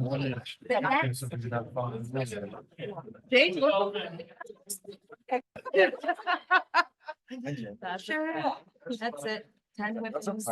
For those who are watching at home, did you put it in? Yep. Chat, okay. Yep, so if anyone is joining us from home, the links to the documents we'll use will be in the chat. Or if you have the slide deck open, you can go ahead and just click on any of the images and that will take you to the documents as well. So everyone can participate, no matter where they are participating from. So you guys can open your folders. Thank you guys for following directions. That is not Really fair. Don't try that. We're gonna Yeah. try to go through We're gonna that go through systematic. Okay. In order with the presentation. Yeah. Okay. So we will start with this overview page. You'll find it on the left-hand side.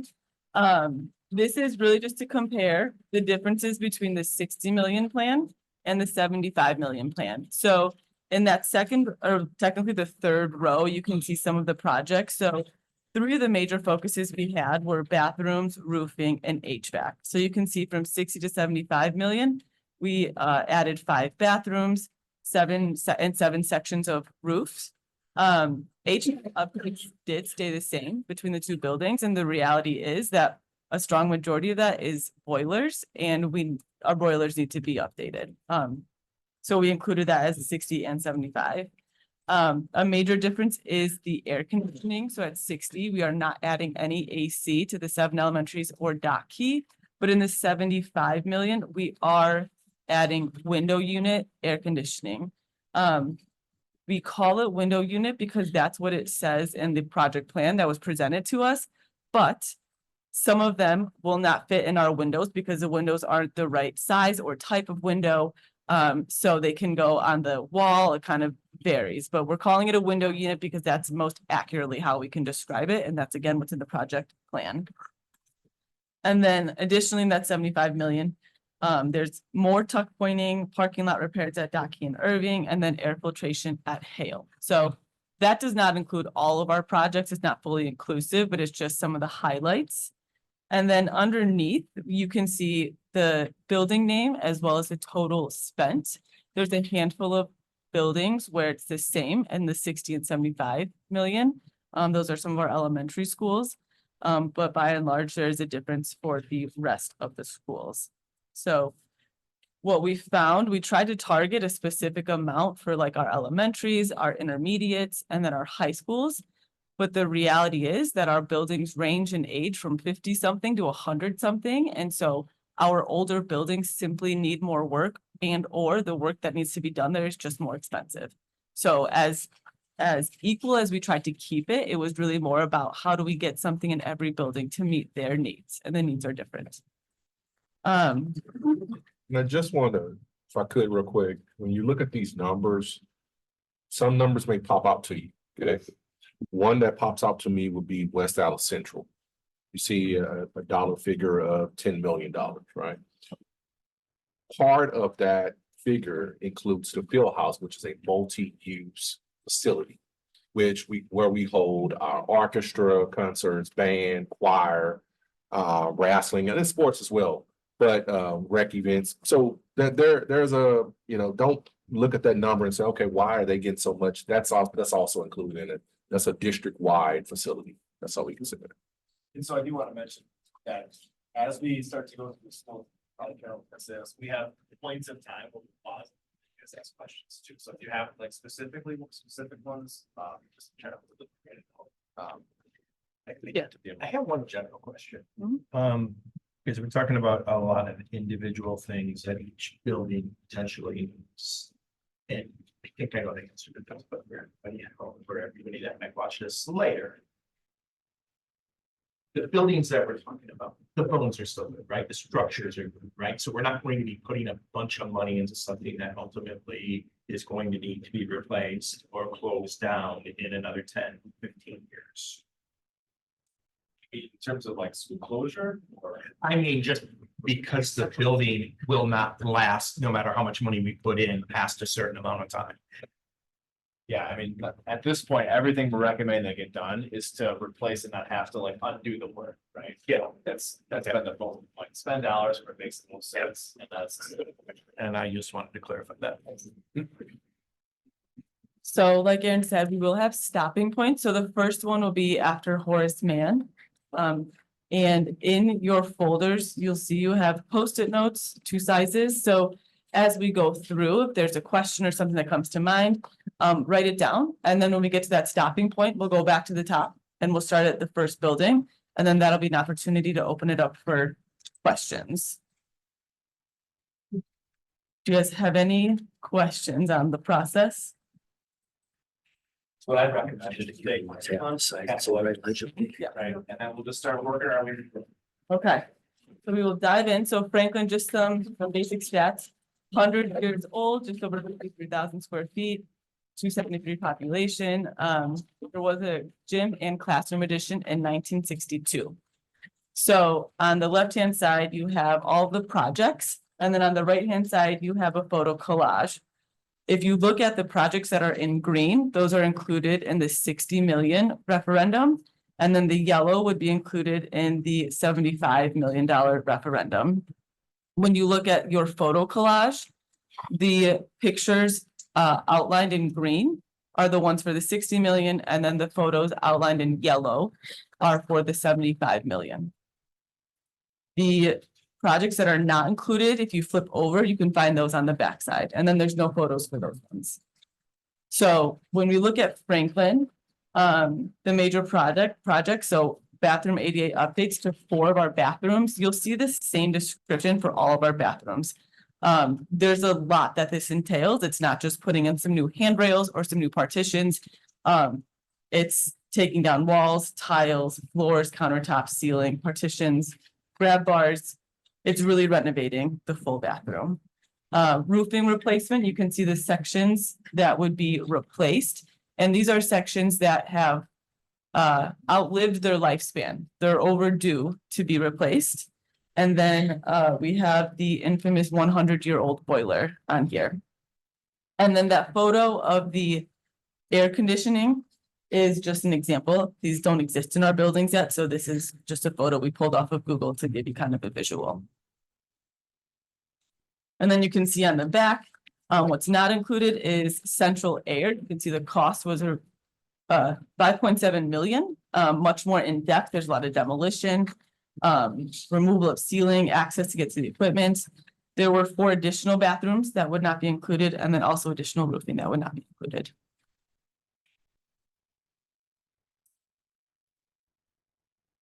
We will move on to Mitchell. So Mitchell is 77 years old, just over 70,000 square feet with a student population of 335. It was constructed in 1957 and then a classroom addition in 1965.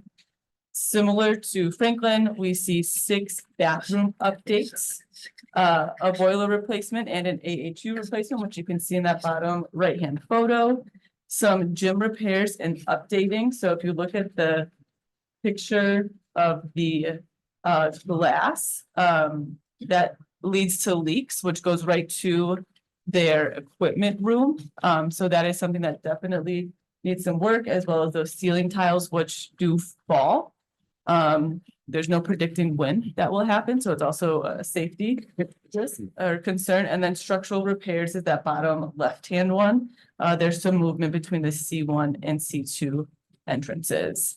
At General Mitchell, there's no difference between the 60 and 75 million, so. That's that, and then what's not included again is that central air at 7.5 million.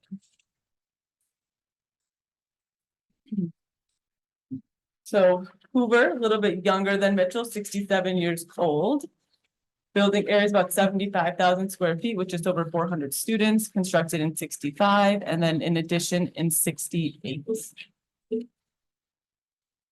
The major projects, 3 bathroom updates, roofing for sections A, B, and C, a boiler replacement, and then some structural damage to this C1 entrance, which you can see in that top left-hand picture. You can kind of see there's that thick white line. That's the where the issue lies. And then what is not included at Hoover is an additional 2 bathrooms, and then again, that central air.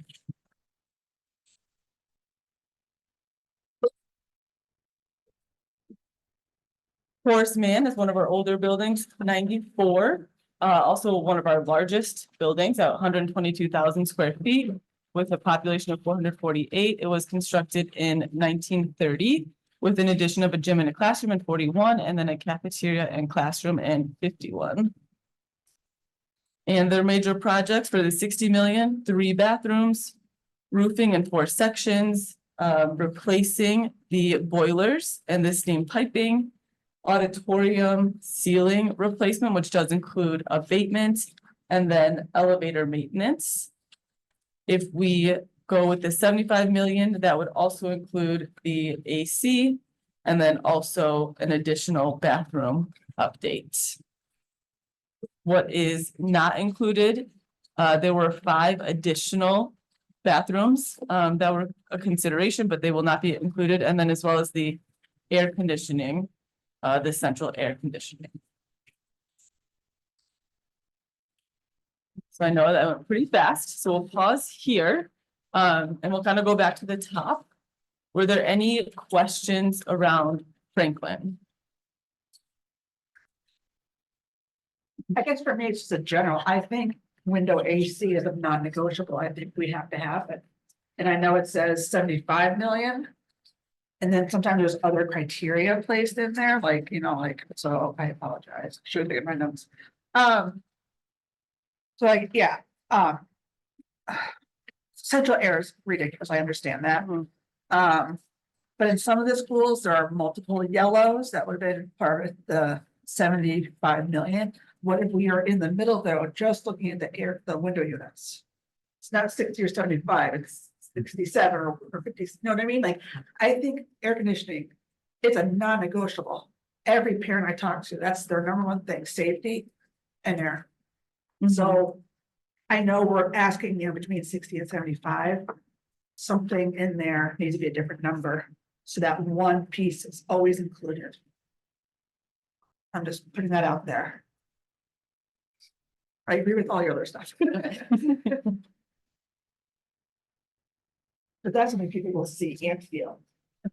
I had a similar thought, but the only thing I was wondering about was, like we see bathrooms, or we see additional bathrooms in the 75 million option.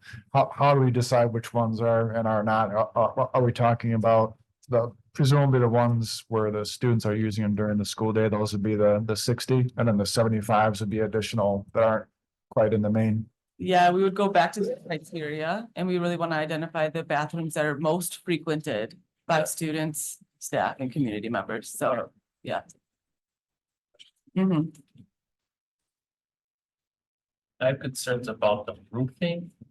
So I know part of the reason why the roofing is done this way is because it costs a lot to do it all at once. So if we replace big chunks of roof at one time, that means then its end of life is all at once. So does that set us up for a different fiscal cliff down the road, or then in 15, 20 years? Oh yeah, we replaced all that roofing in all those schools, and now all that roofing is, we need our referendum so we can replace the roofs again. Versus how we've been doing it piecemeal. It's a good question, and I'll let Steve answer that, but my understanding is that the roofing plan you see isn't to like move us 10 years ahead, it's to catch us up. And the reality is the roofing plan we have and I'll let Steve certainly jump in here, is we can't get to the plan every year. Every single year we're doing this. And so I'll let Steve kind of jump in and elaborate a bit more. And that's a great question. We do have a 25-year plan, but part of what happens is that, you know, we have different buildings and different sections of buildings that we have identified to be replaced and updated each year. But what happens is that a building roof that we had out, say, for 27 or 28, that we were going to replace it then, or a section, something happened to it, and it gave out and we need to move it earlier. So now what we do is we move it to next year, but the roofing that we have to take out for next year, you know, that was in there, we have to find a place to put that. And the other is that even though you could have, I understand what you're saying about they all may come due at the same time.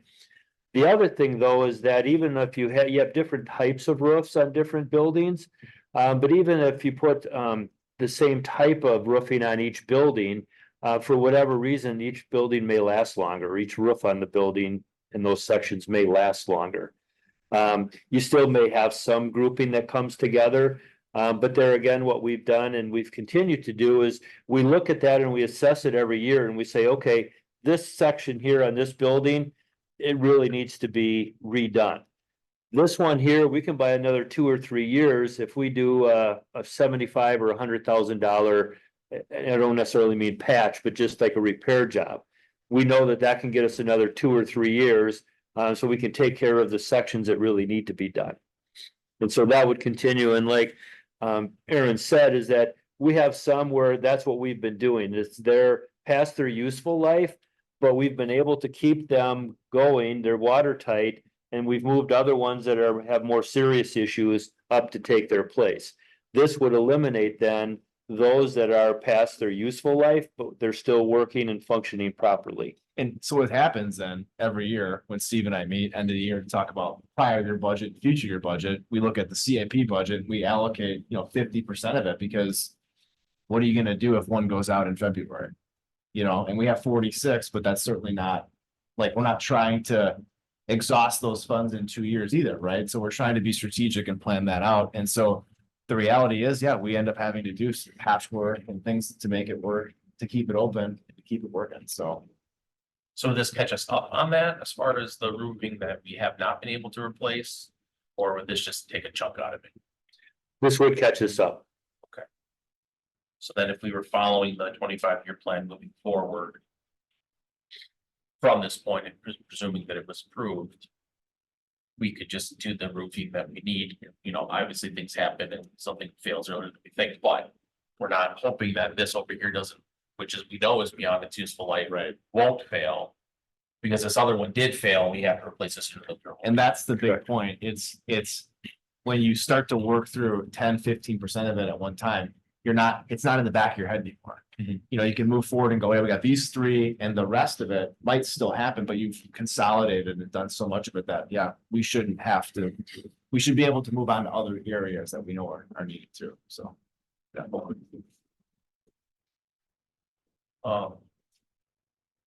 question was just about the central air conditioning. It says new boiler. Is there a separate boiler for central air conditioning that would be separate from the boiler that's in the replacement plan that is included? Or would it be, are you wrapping in the cost of that new boiler into the central air cost? The boilers that you see identified here are separate and distinct items. If we were to do those central air projects that are in the red, a lot of those would be what they call package units, where they would be heating and air conditioning both. And the reason that you see that such a fluctuation in the price is it depends on, and Aaron has seen it too, there's a whole binder that we have that our HVAC guys put together so that we could come up with a cost. Is a lot of the older buildings like Jefferson, for example, they don't have a ducting system. Right. So if we were to put air conditioning in there, in true air conditioning, we would have to run duct work through the entire building. Right. So if we're buying a boiler now, central air conditioning is kind of off the table because we're essentially replacing it. We'd be replacing that system we just put in with a new one. Well, if we were to replace a boiler at a school now and 5 years later, we go out for referendum and we're gonna put in air conditioning at the buildings, we could just do a chiller then. We wouldn't have to do a unit that did both. So would it reduce the overall cost then, is my question. That's what I was trying to get to, is that, It do you need it, is the boiler that we're buying still functioning as a boiler, and then we're essentially, the essential air piece of it is the chiller. You know, like in everyone's house, right? You have a furnace in your basement and an air conditioning unit that's outside, whether it's in the window or if it's sitting next to the Correct. fan, right? And then you're using the same ducting system to move that air. We'd have to put ducting systems into some of our schools, or most of our schools, because they're too old and they didn't have ducting systems. Mhm. But if we put a new boiler in and 5 years later we're doing it, so it wouldn't be, $13 million for Forest Man, it would be the subtraction, just a chiller unit. Yeah, So for the significantly cheaper. yeah, whatever the combination unit costs versus just the chiller, whatever that difference would be, then yes, that would reduce then the cost per building. And some of the other things that, as we've had conversations with our team and certainly with the HVAC department here, is when you have existing ductwork, Mitchell's a good example. Like, go to this school, I know Dr. Robinson mentioned this, go to the school when it's 85 out. Like, it feels a little cooler, but it's not like when you go home and it's 68 or 70. It's not like that, because those systems weren't meant for that. And so, like, to do it the right way is the enormous cost you see, right? To do it the in-between way, you might spend a few $1 million and go, what really happened here? You're gonna get what you have at Mitchell, which is not functioning. And so our perspective was, if you're gonna spend real money to get air conditioned, you better get real results. Well, the one way to know you're gonna is a window unit. You're gonna get real results. The teachers are gonna feel it, the kids are gonna know it, the parents are gonna be happy with it. So that's where we're at with that. Like, that's the reason. And some of the schools, like Jefferson, I know this, Jefferson, their air duct units are concrete.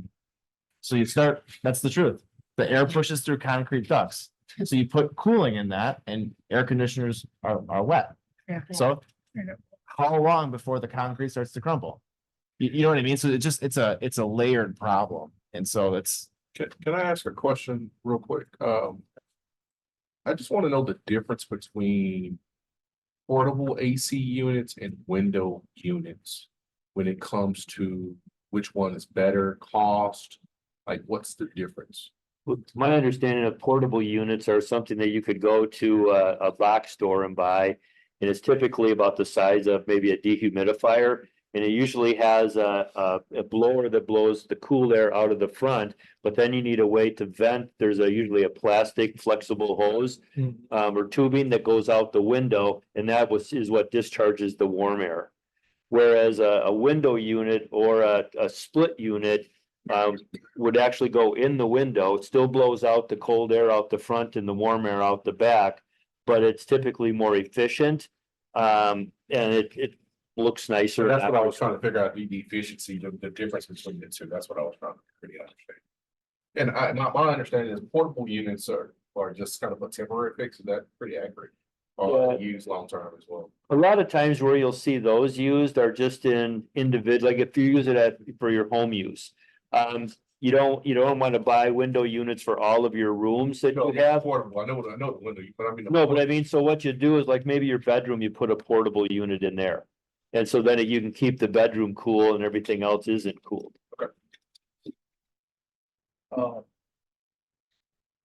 So just to clarify on this, we're still budgeting for CPI regardless of this. So there's still other projects. We'd still be putting our normal budgeting for that. This is just essentially taking up a lot. This would just take up a lot of those pieces so we can do other things with that money.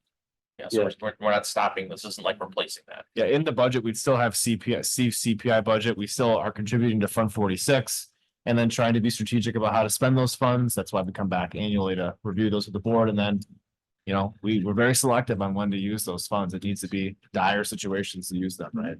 Because for the window unit thing, does this include any like resealing windows, putting things on doors so that you're like, if I presume you're closing doors a lot now because you're you're cooling window units within an individual classroom. Does it include those things as well, or is that something we would have to do in addition Sure. if we're gonna be putting in those window units? So the cost that you see with the AC, which is in yellow, right, Yeah. not red, Right. is the cost to purchase, install, which includes the carpentry, and it includes electrical upgrades in the buildings, because electrical upgrades, that many units running, you have to upgrade service. So that's the extent of the cost. Like anything beyond that, we would have to work with our HVAC team to say, you know, what's the door skirt cut? I mean, things like that, we'd have to go through and figure that out as we go, you know. I think something to keep in mind, because I think that if we would go through this cost, obviously concerns would be energy cost, right? And so we're gonna want to make them as efficient as possible by making sure windows are sealed. We're not having drafty situations where the hallways aren't being cooled. And so all the air is going into the hallway, because you know how hot air is gonna move. So I think that's something else that we should definitely consider when we're doing this, because we're gonna be throwing a lot of money out the window, literally, if we're cooling classrooms and it's just going out the door. So that's something else I wanted to take into account. And the last question I had before we move on to other people's questions was ADA compliance. So like my understanding was like, once we touch something, you now got to make it ADA compliant. So how can we say we're gonna do this bathroom but not that bathroom? Do we have to add elevators because we're touching things? What are the rules and regulations on that? Maybe one of you guys might know the answer to that. Yeah, there are different thresholds for the level of renovation that you do. So a lot of what you're looking at would be classified as replacement when you talk about replacing a boiler or flooring or ceilings, things like that. With regards to the bathrooms, you're correct. Once we touch it and renovate the bathroom, then we need to bring it up to compliance. But you have to get beyond 50% of the floor area for a certain level of renovation before you're kicked into like needing to bring more of the building up to compliance beyond what you're touching. So with the projects that we're looking at, we wouldn't be in that situation. Okay, right, good, thank you. I don't know who had their hand up first. I just had something related to the air conditioning because Ms. Kaiser had brought up having air conditioning, how that should be non-negotiable. I did the math if it's right, because the keypad's not great on the Chromebook, but it would be just a little bit over $8 million to include that. So that would be kind of that amount in between what we're talking about here with the 60 million to the 75 million. If we were to include that air conditioning, again, assuming my math is right, it would be roughly 68 million, which would be kind of right in the middle there. That's true. That's true. It's about half the difference. Yeah, That's correct. basically. Ms. Carr? No, you alluded to this before. I'm concerned about with the air conditioning, with the energy costs that would be attached to this, which would be, to me, astronomical. How would we, I mean, how do we decide on that? So we get the air conditioning and it's lovely and I'm all for it. I really do believe that we need them. But in the end, what will our energy bills be? Yeah, I mean, I don't know if you guys have an idea. I certainly offhand can't project that, but Yeah, there's gonna be an operating expense tied to, you know, getting that AC in all those schools. Quantifying what that is at this point, I don't think we've gone through that exercise, but that's definitely something we can look at. Do a life cycle analysis of what operating expenses are versus the initial investment of the equipment and the electrical service. Help understand what on the operating side is going to be. there's also going to be operating savings from new boilers and Sure. stuff like that Sure. too. So when you put it all in a bucket, it might be difficult to project, but certainly that's a good idea to do, I think. Or more All the information. fans and stuff that some of these schools had going, I mean, I think it'll probably be washed, and then from a safety perspective, I Absolutely. think we'll find a way. Absolutely. You know what I mean? I'm Like, just 'cause I asking- felt the same thing, I'm and I asking walked the into some questions. schools and I was like, oh my God, I think we'll find a way to swallow that pill if it Yep. means that you don't have all these Yep. cords and all these fans and all this random craziness going on Sure. to keep the kids, you know, comfortable and the staff, Yes. you know, like. And I would be concerned about the noise of the air conditioner. I know as a teacher, like that, even some of the fans, the noise that fan projects when you're trying to teach. I would be concerned and I'd want to know about how efficient the air conditioners work. I'm sure they would be fine, but these would be questions I would ask them. I just am chuckling, thinking those teachers now, shut that door. We're letting the cold air out. I'm just picturing a whole new look at this. Can't you picture how we are with our But I'm kids? thinking with recruitment, I would rather teach at a school that has air than a school that doesn't. Absolutely, absolutely. I am just playing devil's advocate. Oh, yeah. Whole thing about what questions would people ask about this? Because I think it's going to be quite obvious that we're all gonna want. But I'm sure we could figure out like how many units in a building, Yeah. what's the average number of days we use them, Yes. times X number, and then same thing with the boiler and come up with a number for Yep. school. I mean. I it would be- like to see that. Yeah, I think that's a good. I would like that information. But and I think some of those weatherizing things that we would do would also help for the heat portion of it too that we have. And so whether that's ceiling windows or doors or whatever that's happening, I think that helps all year round as far as reducing the loss of what we're trying to do. So I think those are actually, again, long-term things that are good benefits to do regardless. And if we're able to do them as part of this project, then that's just a double win because we're doing it because we're putting in air conditioning, but at the same time, we're also saving money on the back end of winter. So many different conditions in these buildings right now to try and quantify that by school is a little difficult. That's why we're set aside that 10% contingency at this point. It's a little heavier than what you'd hold in the contingency as you're going into construction, but at this point, until some of those unknowns are identified, that contingency is there to protect the district from some of the additional things that may have to be done to seal spaces or complete this work. Okay, Glenn, if no other pressing questions, we have more schools to go. Irving, right? Irving Elementary, 68 years old, 97,000 square feet, student population 403, construction of 56, eviction 59, and then again, Shanty is 68. So Irving again received bathrooms, roofing replacement, boiler replacement. The photo in the middle section all the way to the right, that is where an exterior ADA compliant ramp would be installed. And then this photo is a little bit different, but on your handouts, you can see the one in the very middle is where there is some structural repair. So that's a 60 million. And then with the 75, we see that window unit AC, additional roofing, and then parking lot repairs, which is that bottom left-hand photo. What is not included is 4 additional bathrooms as well as the central air. Jefferson Elementary, our oldest building, 102, building area is 71,000, population of 475, it was constructed in 1922, with an addition in 2851, and then also in 1999.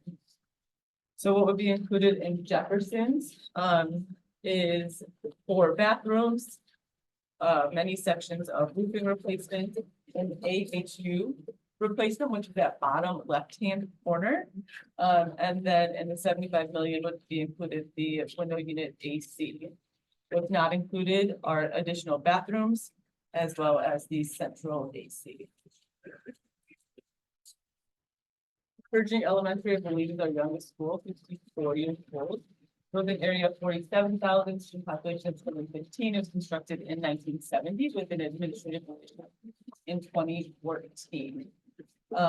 Because it is one of our newer buildings, the level of need is not as high as our other buildings, so we have included 6 bathroom updates as well as roofing replacement and an AHU chiller and pump replacements.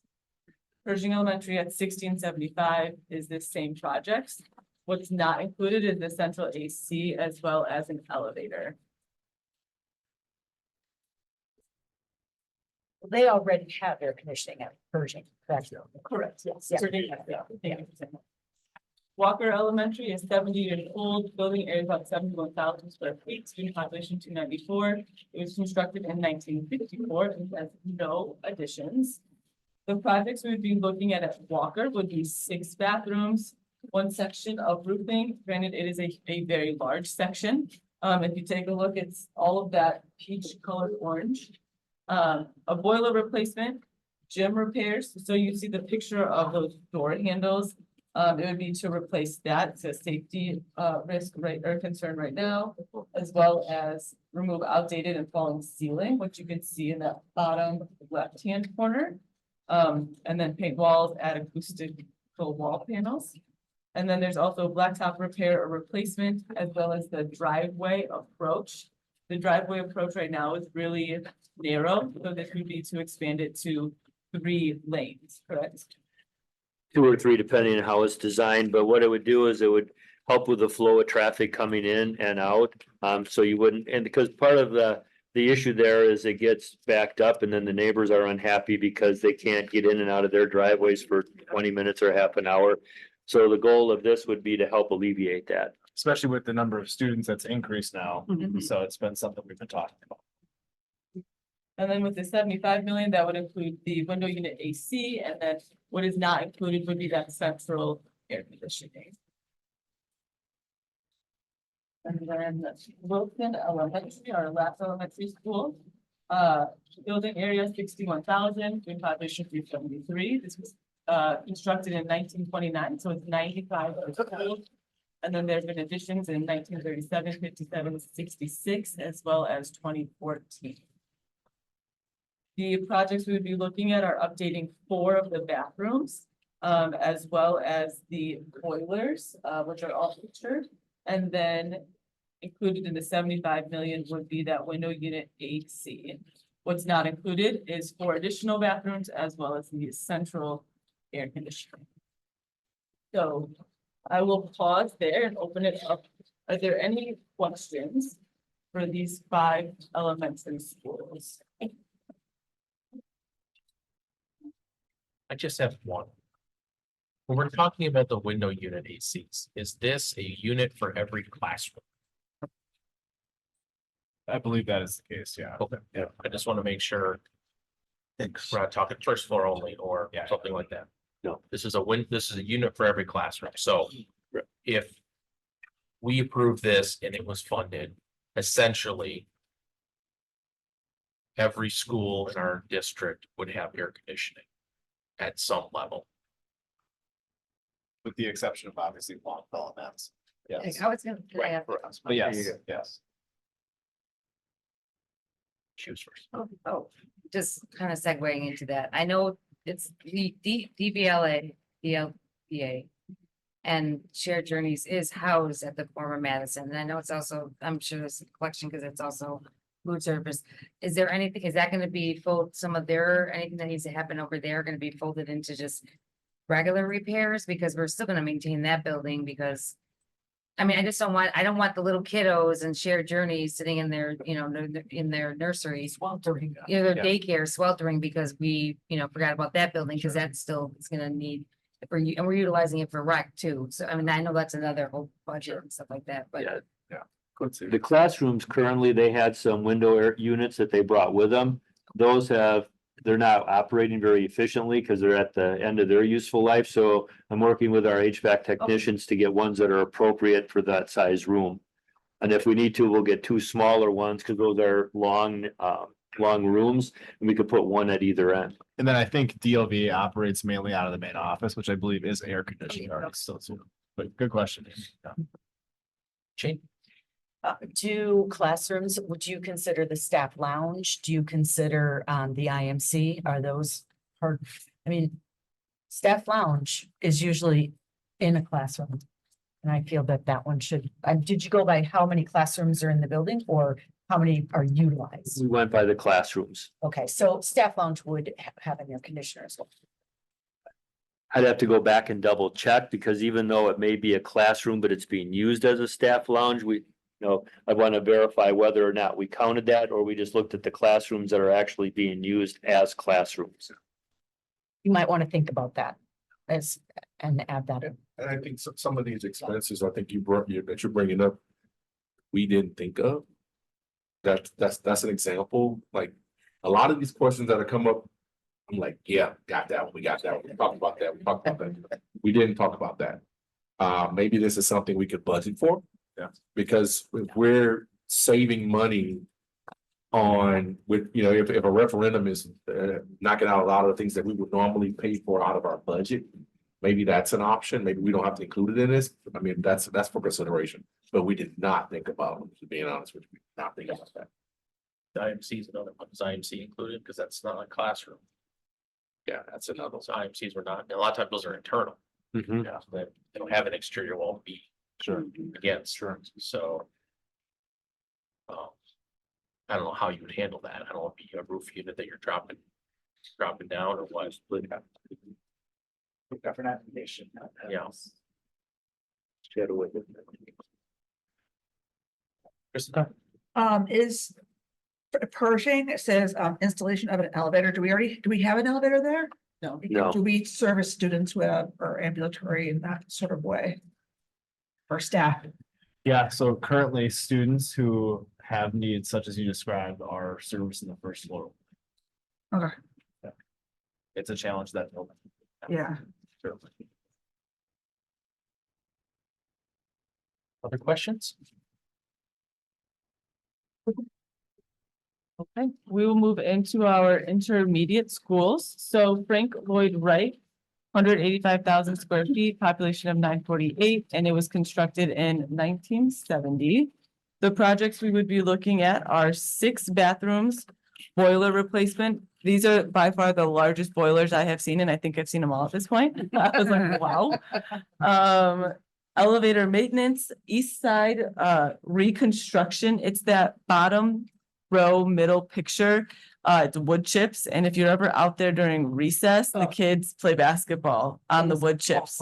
It is, and yeah, so that's what that one is. Flooring replacement on the second floor. So this is just an example of one of the many stains you'll see on our carpets, as well as pool maintenance. What would also be included in the 75 million is an additional 2 bathroom updates.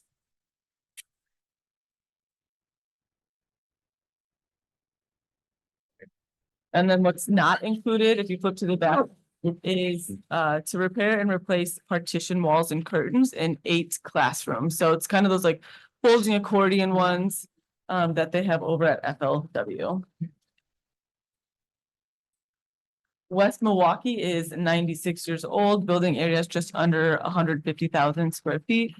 Student population of 375. It was constructed in 1928 with an addition in 36, 54, and then again in 66. So the projects that would be included at West Milwaukee would be 3 bathroom updates, as well as roofing replacement in 5 sections.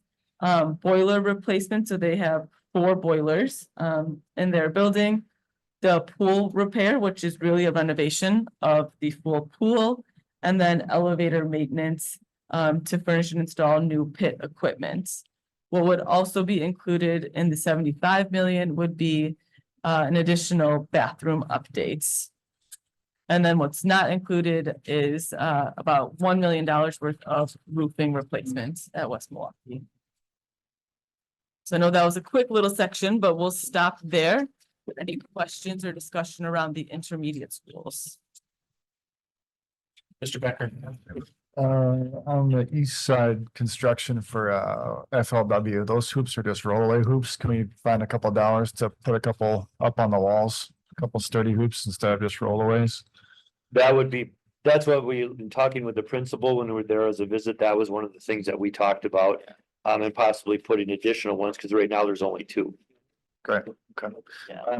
And then for the pool, if I can just keep on rambling them, I believe I've heard rumblings that would be for community use as well too, right? Like part for the school and part for community. Would it be open after school for swim lessons or whatever? At West or At FLW? West. Oh, sorry, yeah, at West.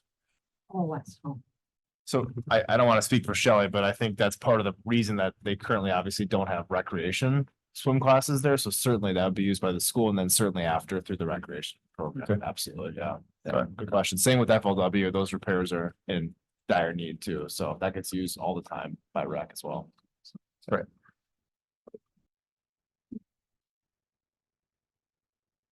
Questions?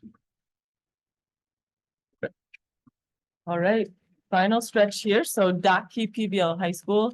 87 years old, building area 78,000 square feet with a student population of 375. This was constructed in 1937 with the classroom addition in 1950. So the projects we would be looking at Docky would be 2 bathroom updates as well as roofing replacements, a rooftop unit for the gym. So if you look at that bottom left-hand photo, you can see that the floor of the gym has been damaged because of the current steam heating system. So this rooftop unit would replace that system essentially, thus no longer damaging the floor. And then also replacing unit ventilators in classrooms, which is that left-hand picture in the middle. If we went with the 75, that would also include the window unit air conditioning as well as the parking lot repairs. That includes where the staff parks as well as the blacktop area over by the playground. So it's that whole area behind Docky. And then there's nothing that's not included for Docky. At Nathan Hale, 282,000 square feet, student population of just under 1,300, constructed in 65 with a gym and cafeteria addition in 1999. The projects we would be looking at for 60 million are 5 bathroom updates, air conditioning in the gyms, roofing replacement, pool maintenance, replacing the main gym floor, it's warped, reseal and replacing the lines, as well as replacing the aux gym floor.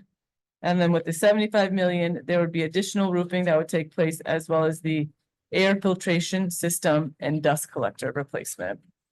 If you flip to the back, there are 3 projects that are not included. So that would be additional 3 bathrooms, as well as some cafeteria repairs and main office security entrance.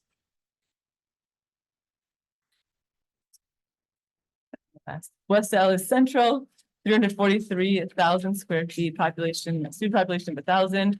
This was constructed in 1933, 91 years old, with the cafeteria and classroom addition in 41, field house and auditorium and classroom in 73, and then an administrative addition in 86.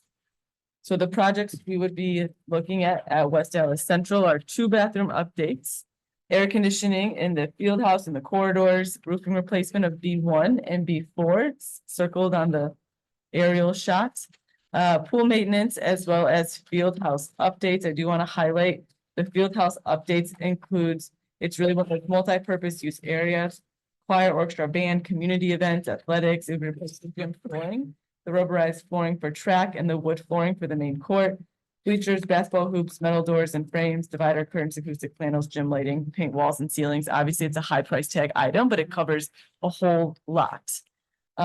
With the 75 million, there's 2 additional sections of roofing that would be included. And then what is not included is 12 bathrooms, as well as another $5 million worth of roofing at Central.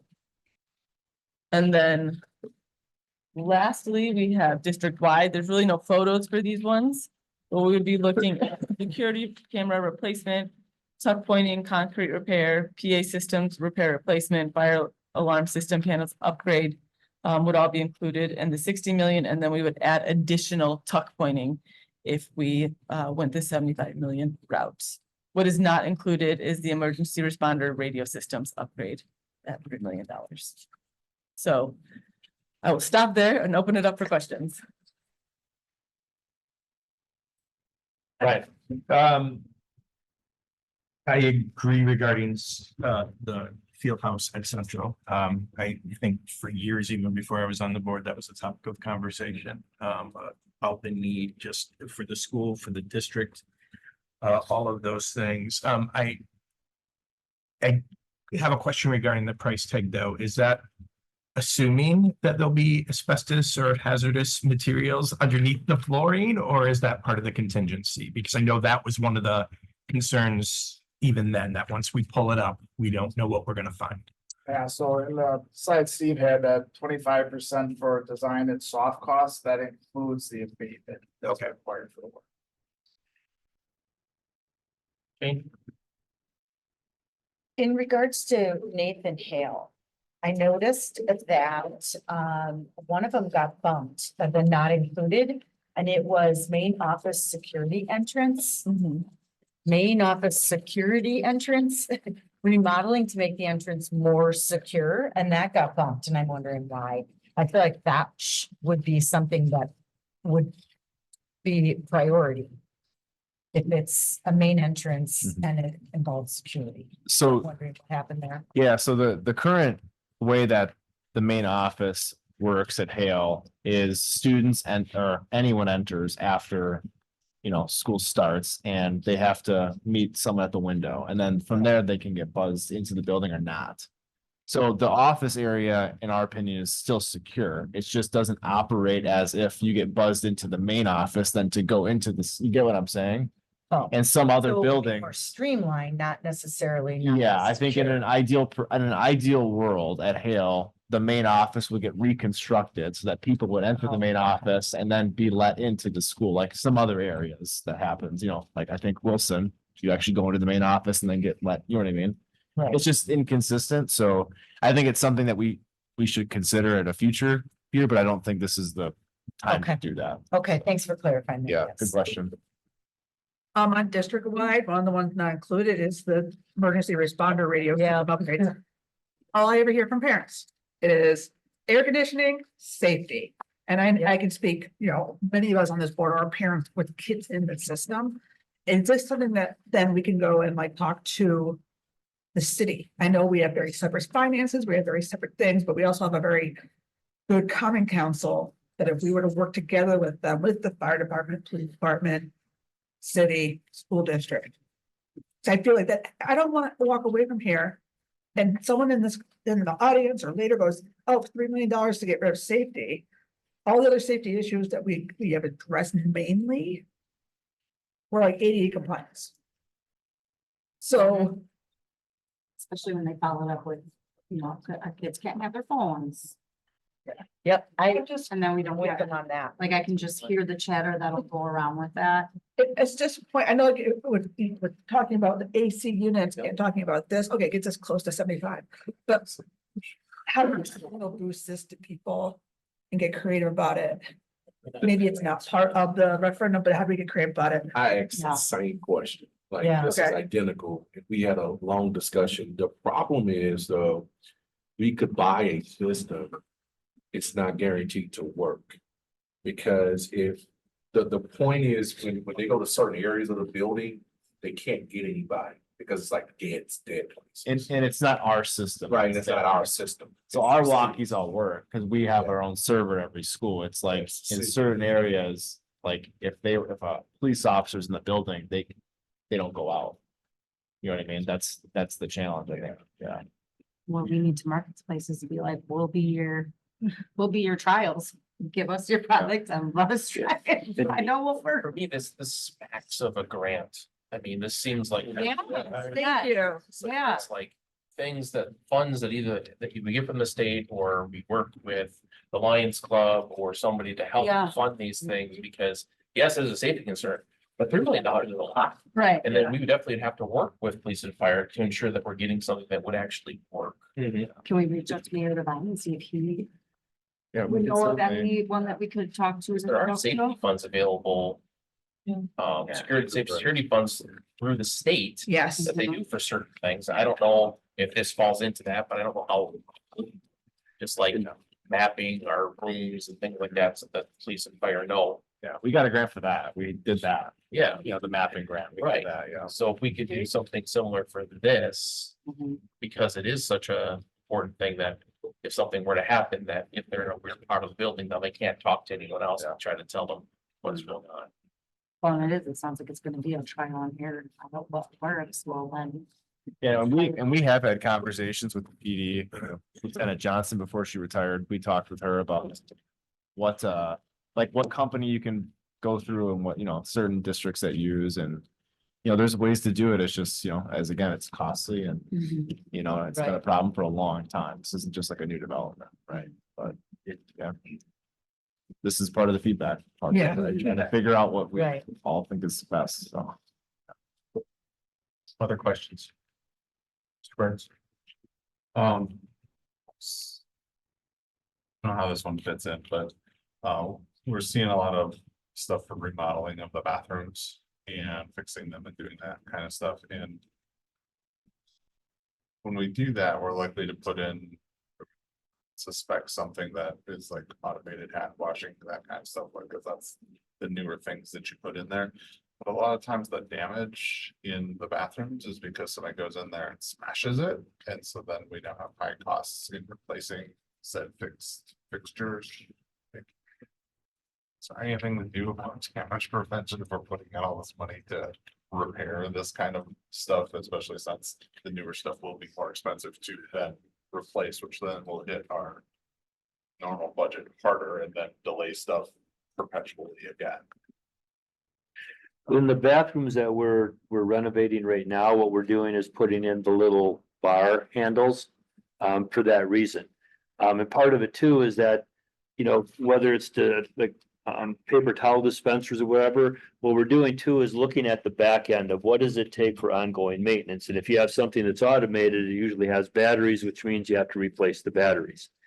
And so now not only do you have to buy the batteries, you have to have the personnel take the time to go and do that as well. Whereas if you have, you know, just that handle that's ADA compliant, it's easier to replace, it's less expensive to replace, but it still meets ADA requirements. So like the answer is we're not using. We're not using automation, but we're still using newer stuff, but it's replaceable newer stuff. Which then brings me to my other question of, like, a lot of this stuff is stuff that the general public's not gonna notice. And so when we're trying to get a giant loan essentially of $75 million, and they go drive by the school, they're like, man, that looks the same. What I spend my money on, like. Are there some projects that we could look at that are like picture projects that people are going to notice that we did something?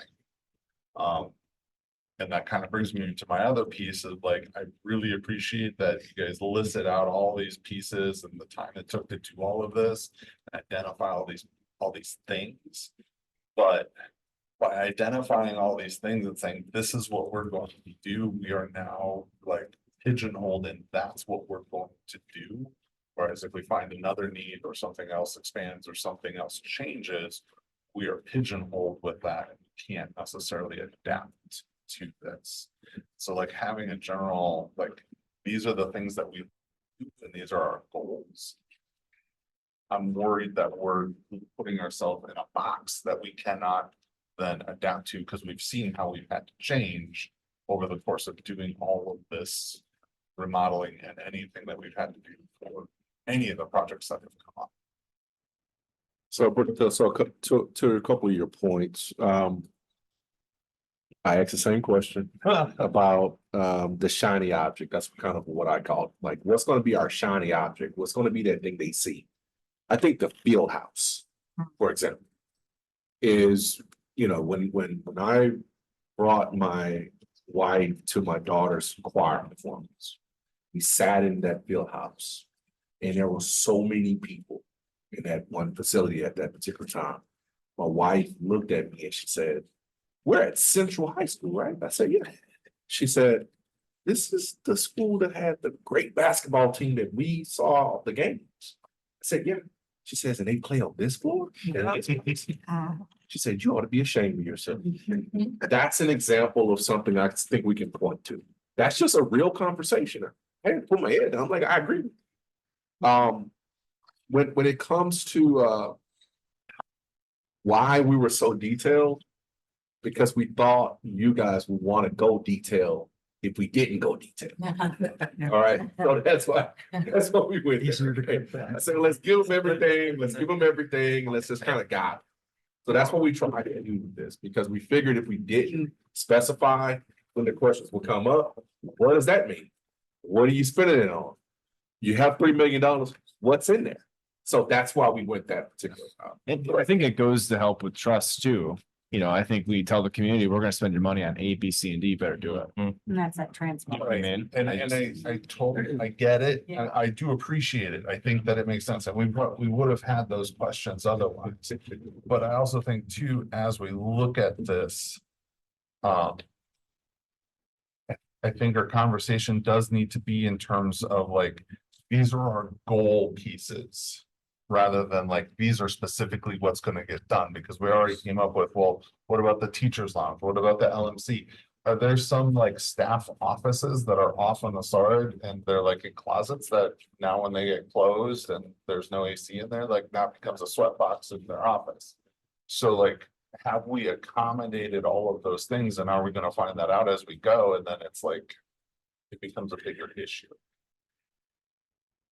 I think those- So I a think couple of things, we do have contingencies in place, okay? We have over budgeted a bit on a lot of these projects, which I think is a good thing, because as I said to the team, the last thing I want to do is we get to the very end of this thing. And we all of a sudden have this project left to do, and guess what? We don't have any money left. And like, that's not what we're trying to do. So we over estimated in most senses, what the cost would be, and try to project some of those things that could come up, like abatement. And emergencies and things of that nature. So we try to anticipate what those could be. In the end, you really have no way of knowing, but I think we've been very cautious in trying to come up with these amounts. I push that because I've seen that happen.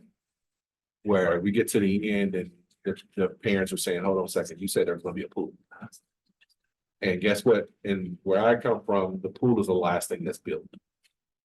And all of a sudden you have to go into the coffers to build that pool that you promised parents. Yeah. So I agree with you, but just looking at some of the shiny objects. When I attended the popsicles event with the sweet treats, is what we called it at Jefferson, we introduced our new principal. One of the teachers came out of the building. She said, "Sorry, I'm late." She said, "But that building is a hot box." And I had to get myself together before I came outside. And I had to put my head down. Because I knew she wasn't talking to me, but I took it personal because, I'm superintendent. So we have to create a better environment. I think that's another shiny object where we're saying where our kids are going to learn in comfortable spaces. So I would just add to the bathrooms really are high frequented areas. When we think about, especially our secondary schools with like athletic events and theater productions, the arts, there's plenty of community members and then of course parents that are there. And then similarly at elementary schools, after attending the graduations, you all kind of are listening around and you hear comments regularly about like, oh, like, these bathrooms need some work. So I do feel like if you're driving by, obviously you're not going to see the bathrooms, but it is definitely noticeable when you walk into a bathroom and it's been renovated. And I do feel like it would be appreciated. Yeah, and I agree with like people that are using the facilities, but in our community, not like it touches a portion, but there's a large portion of the paying that don't touch that. So that's necessary things, but to your point, I appreciate it. Thank you. I think another way that we may be able to look at building some flexibility in it is the wording of the referendum question as well. So I think specifics are important. It's what people were asking us at these meetings. What are you gonna spend it on? Well, this black box of stuff. So I think having specific things that we're pointing to is critical. I think it's actually the most critical thing to get support for this is saying, these are the things that we think are most important, that we're gonna take these millions of dollars and put it into each one of these buildings and improve the functionality of that building and the ability for the staff to teach and the kids to learn. And I think you could point to these things and draw a connection to each one of them. And I think that's why the specificity was important, in my opinion. Yeah. But when you obviously can't put this on a question, right? So like, this goes in the presentation. The question is gonna be much vaguer than that, because that's just how it is. We don't have enough space to put so much detail. Right, no, and I agree, I do like having this, as we go forward, looking at, while this stuff is all there is the possibility, because we can't account for everything, that even though this is in green and everybody votes for the green one, that we don't get all of this in green because of something else that happens. Yeah, I mean, I think that's an expectation of any construction project that you would do. It is if you're familiar with working with that. I don't know that the public would So necessarily. I think that we would include that in any presentation, that this is the goal, what we're gonna do. But obviously, until you start digging in walls and ripping up floors, you're not gonna know what you're actually gonna come with. That's what we have contingency to build in a higher contingency than normal to try to account for that. And so hopefully, I mean, we've done a lot of construction projects with CG Smith, with the rec department, all those things have come under budget on time. So like, these are things that we have good, good track record with. But we have budgeted conservatively for as long as I've been on this board. And I think that this is something that we are continuing to do. And my hope is that some of these things that are in the 75 million and get scooped into the 60 or, whatever the dollar amount is, because we are including that much more. But we can't promise that. We can't promise that. But I think that this sort of conservative budgeting allows us to say, look, we're not pie in the sky in it here. We're not thinking like, oh, put it all on black and hope that it all comes back way okay. We're being super conservative with these numbers so that if the community supports it, we deliver. I want to say deliver plus, deliver and we're able to do some more things that we're able to get LMC something. We're able to do teacher launches. We're able to do something more than that was on this list that we weren't able to do otherwise. Right, no, I get all that. Just saying as far as what we communicate, that's the things. And so maybe instead of saying cost, say estimated cost or, conservative estimated cost. So that when it's not there, they're like, oh, that is what I'm paying for that. Because people will do that when you look at something that says that's what it cost me. Oh, it cost me $9 for this at the store. It cost me $9. That's what I should pay. So then I'm just talking in terms of verbiage and talking about the selling it. The estimates are fine, having that piece in there is fine. And the details I just, as we're talking with this, stuff happens, and these are conservative estimates as far as what this will cost. Absolutely. Kristen? Having lived through the last referendum, something that we got accused a lot of was, well, they're not gonna tell us how they're gonna spend the money exactly. So a lot of that got pushed around Facebook and stuff like that. I just want to thank everyone for putting this together because it is extremely comprehensive. And it's also something for me, it's a speaking point. I can say, yeah, but we want to do this, we want to do this. As a board, we're talking about, we'd like to add this in. And all this aligns with our work of making sure kids are ready to learn. They get fed at school, they're not hungry. If they're in cool rooms, they're not too hot to learn.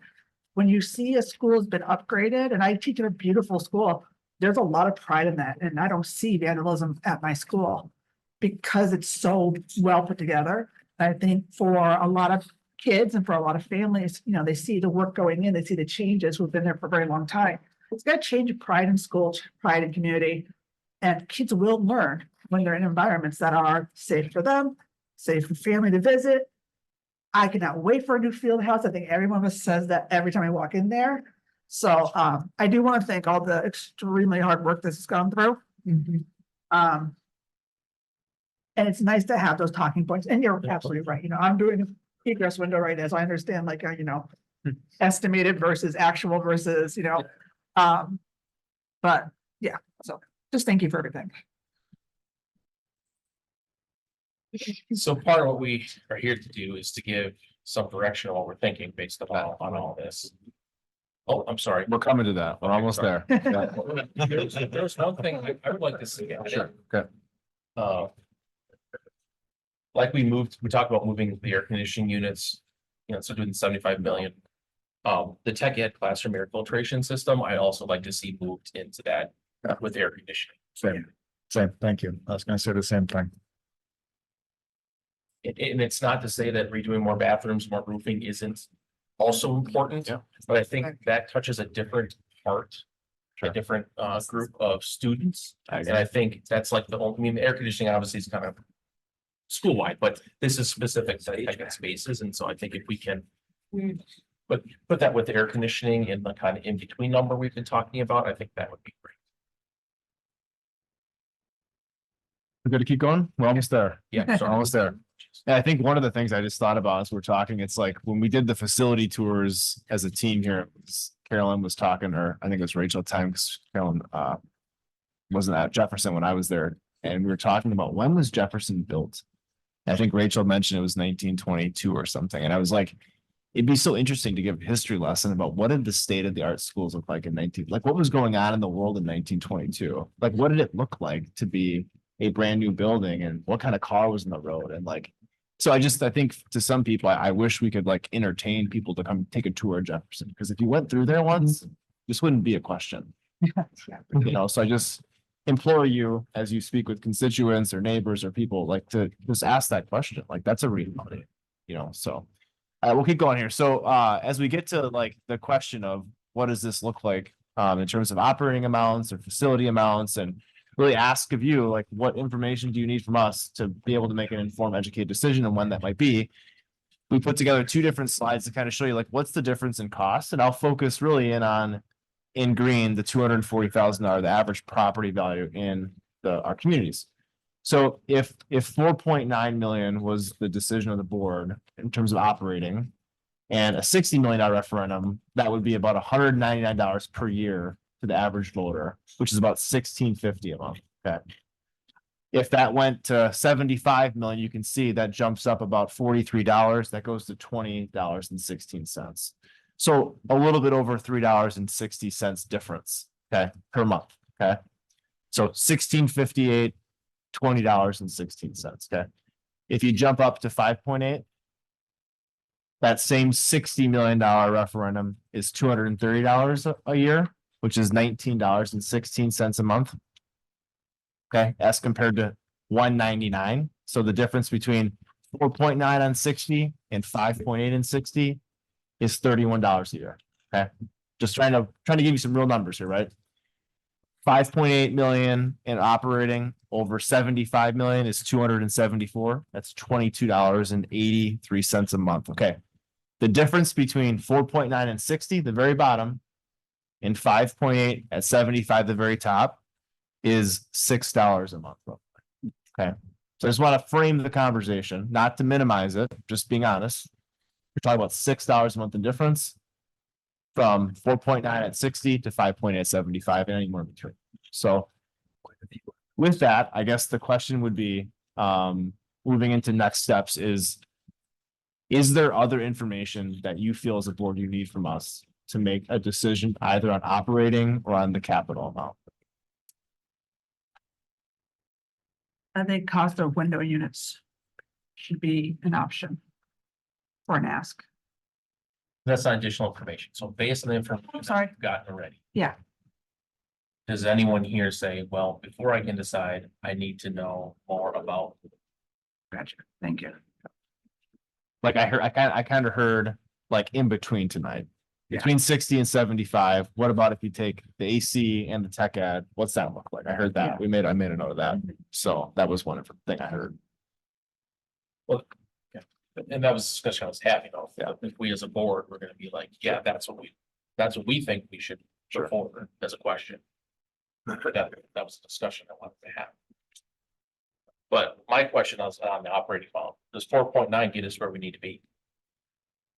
Yeah, so when we polled the community, 4 million was overwhelmingly support, 5 was just under 50%. And so Bill had said if you went in the middle, you're likely over 50. We do know that 5.8 gets you right in the middle of the area school districts in terms of the amount of revenue per pupil. So 4.9, you're still towards the bottom still in terms of your amount per pupil average, but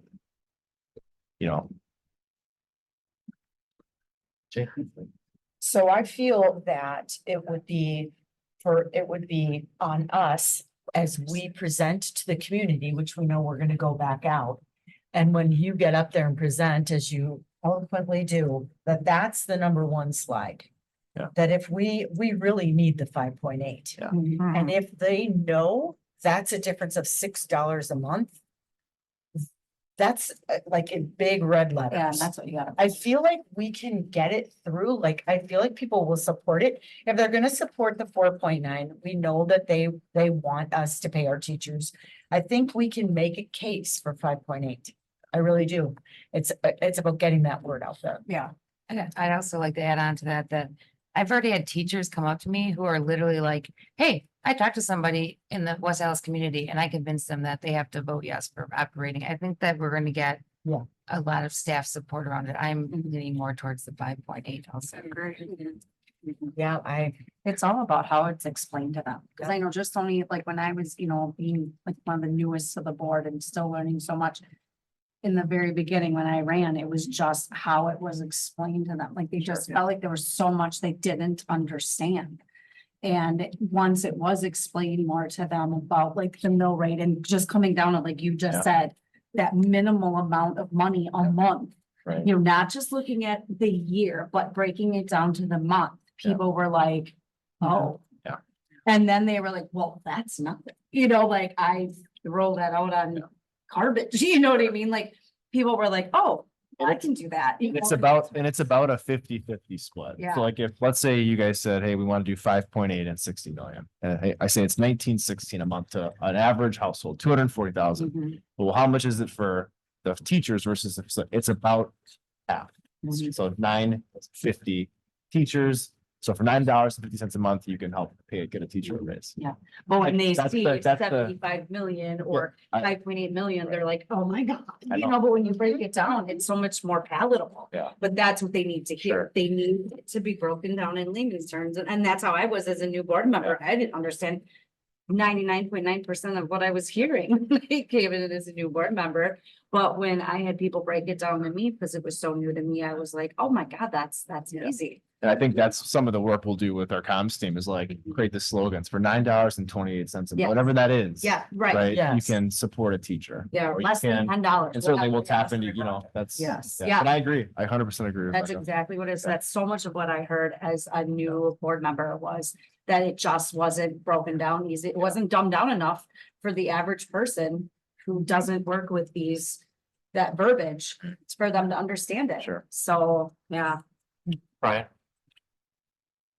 I see the information here, and we're talking about it regarding the operating referendum, but do we know what the community has shown that they would support from the facility side? I don't see that in the presentation. I gotta pull that up quick. And I'll tell you, showing some of these pictures, especially to those who have very strong opinions and are not in the schools. Like those of us that have kids in the schools to see it themselves, seeing these pictures would be rather enlightening. To put out there to them seriously. I mean, I'm even in the school on a very regular basis with my kids, and I still was nauseated by some of those pictures to think that my kids have to go in and use some of those restrooms. I mean, honestly. They were at, they had a really nice gallery walk of each school, had pictures like this up at the, each one of the referendum sessions Yeah, that we had. Good. And so I know those pictures are available and they're available online on the referendum website. But you know how some are, I mean, they won't look at that, so I think the more you can put them out there to some to see like, yeah, this is what's out there and this is why we need that money. You can't just snap your fingers and hope for it, like money has to come from somewhere, so the more you can put it out there to people and make them see it, the better. So back to Brian's question. Thanks for asking that. And I apologize for missing that in the presentation tonight. So we asked the facility question in 3 tiers, 90 million, 75 and 60. So at 90 million, attributing both 25% weight to parents versus 75% weight to non-parents, right? It was 36.8% support. So not nearly enough to get you over the hump, right? At 75, it was dead at 50%. And at 60, it was 58.5. And it's got a standard deviation, I think, of just about 2%. So we're right. You're right at it. So to me then, that tells us a story, right? Yeah. Especially if what we're thinking is, let's ask a little bit more on the operational side than what they said they might support. And let's maybe meet in the middle between that 60 and that 75. Let's get the air conditioning. Let's get the tech filtration. So let's get that 68 or 69 number, whatever that ends up being once the math is done. And let's ask for the 5.8 for the operational. I think to me, at least, that makes sense. I would say 70, keep our numbers even. And that, and that's fine. And that's, Yeah. and that makes sense. Because Because then I agree with that, because we're like, well, based on the survey results, we're looking at this, but you also supported it at a higher level here. At the end of the day, the money you're paying is gonna be the same or less. Yep. Than if we would have gone with exactly what the survey results would have been. Exactly. But we're achieving the goal of retaining staff because we're paying them to the middle of what our region is. And still starting the process of keeping our buildings to where they need to be. But also we have we'll have the shiny field house that we are, renovating. We have the pool, we'll have a pool at West Milwaukee, which we Yeah. currently don't. Right. I mean, we do, but it's a hole. Go play kickball or something, I don't know what. But these are things that will have direct impacts. They actually go beyond the schools because the community programs also use those spaces as well. So just really rough, if it's 70 million at 5.8, it's like $21 a month for a $240,000 house. So just roughly to give you guys an idea what that would look like. I'd have to run them again with Baird, but roughly. I mean, from the board's perspective, is something like that, do you think that's a reasonable thing? That you would be in favor of if we were putting forth as a question, 70 million for the capital? With the things we discussed here. Yeah. So adding in, so basically we're getting air conditioning everywhere, we're doing the ventilation for the Tech Ed Woods. And all the stuff that was in green. And then we'd be having a 5.8 operational. We jump our teachers.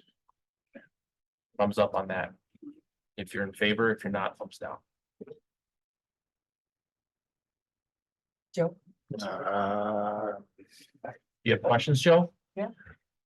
Go to 75.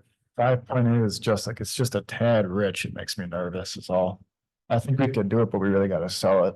Like that was my one request when you were asking for anything else. Like, I want to see what's your game plan for the next few months?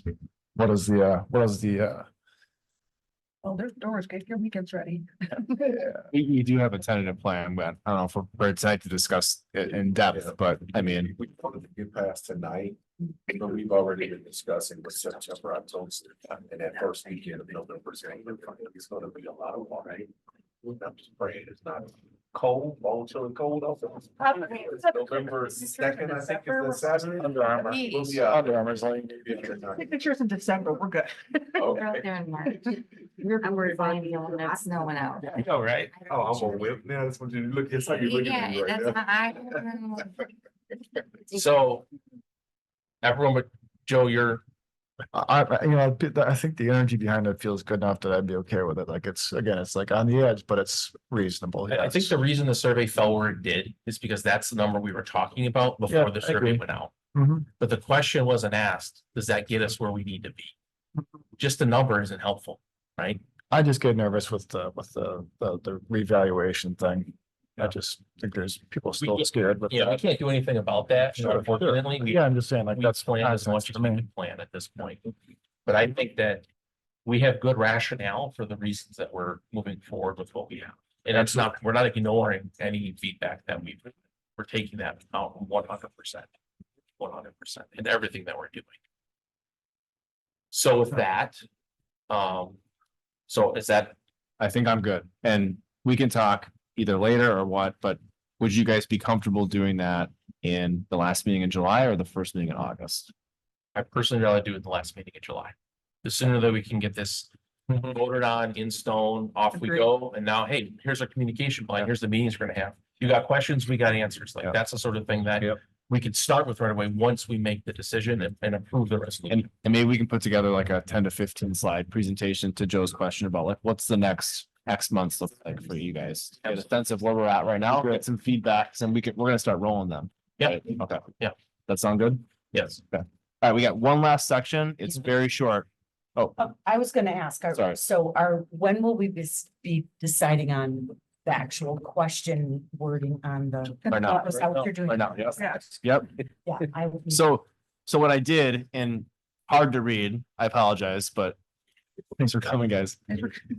So what I did here is I broke down the ballot language based upon what's required under statute.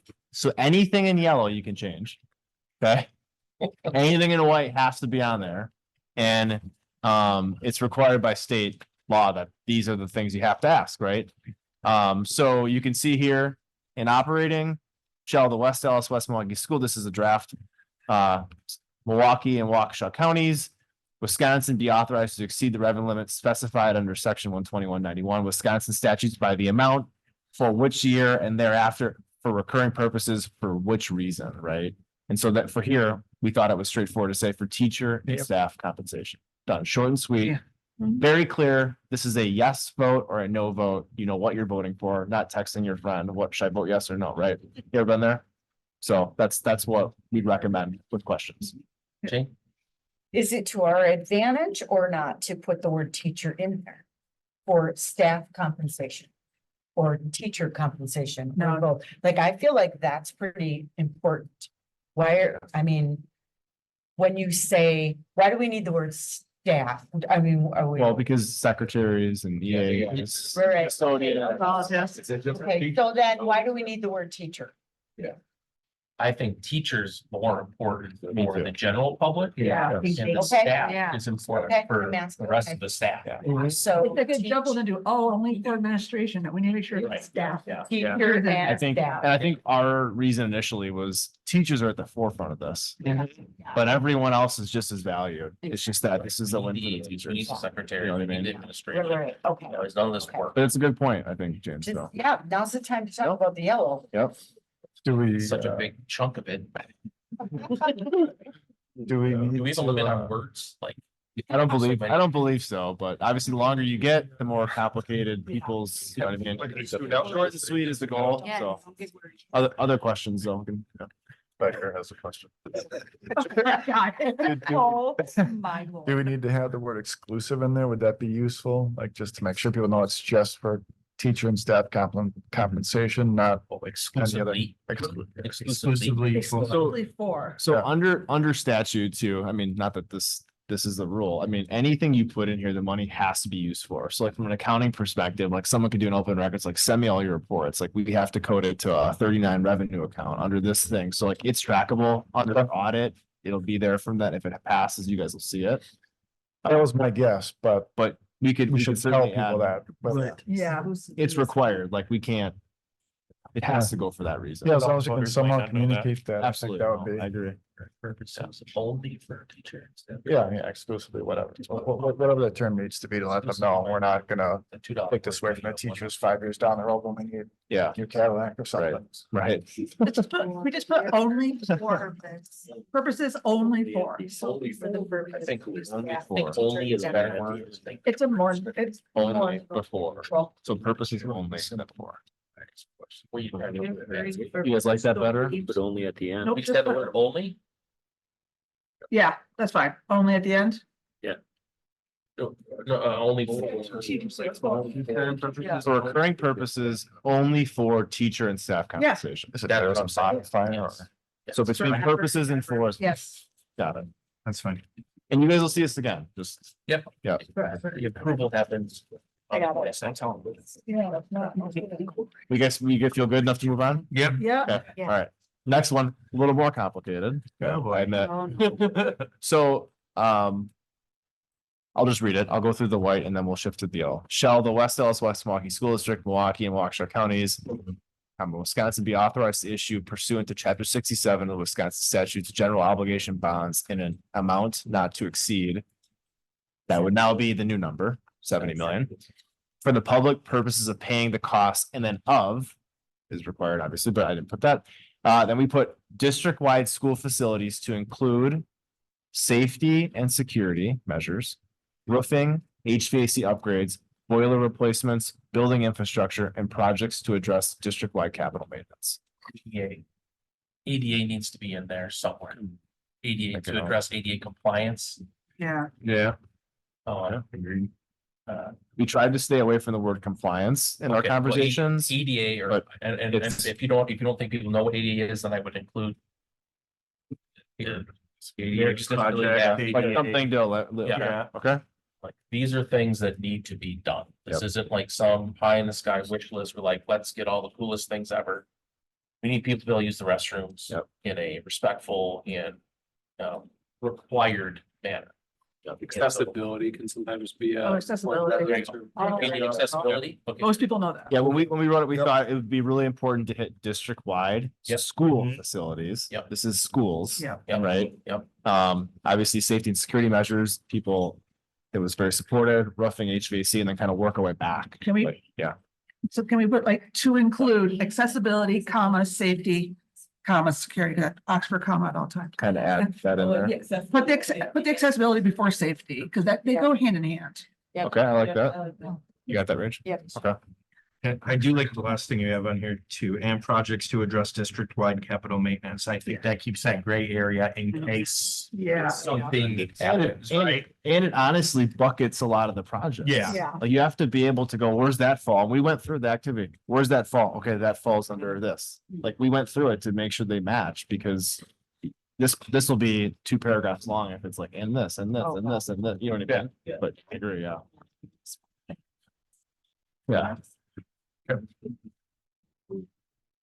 Any other ahas, like, oh, that should be your questions, thoughts? Maybe, so for the public purposes, paying the cost of district-wide school facility needs to include safety and security. Or facility. Facility. Updates or facility. School facility. Right? You can't have 2 things in there. No, yeah, You're not paying- What about facility? what about You're paying for necessary? the upgrades or the needs of the facilities. That's the thing. That- Yeah. And part of it too, we were talking as a team, we wrote this was like there's a group of people that are not gonna know what this question's about. Yeah. And so like, we wanted it to have enough stuff where it's like, oh, I know exactly what they're doing. I might not know where, but I know they're doing roofs, like some digestible stuff that people go, I know what that is. District-wide school facility updates. Teacher compensate, know what that is. Okay, roofs, you know what I mean? Not, But not limited to. yeah, you know, that's why I think it has to, that's why it seems like you guys agree, like, has to have some concrete things in it where anyone agree. that reads it will know exactly what that is. What's district-wide cap, I'm not sure, but I know what the us is. I think that's important too.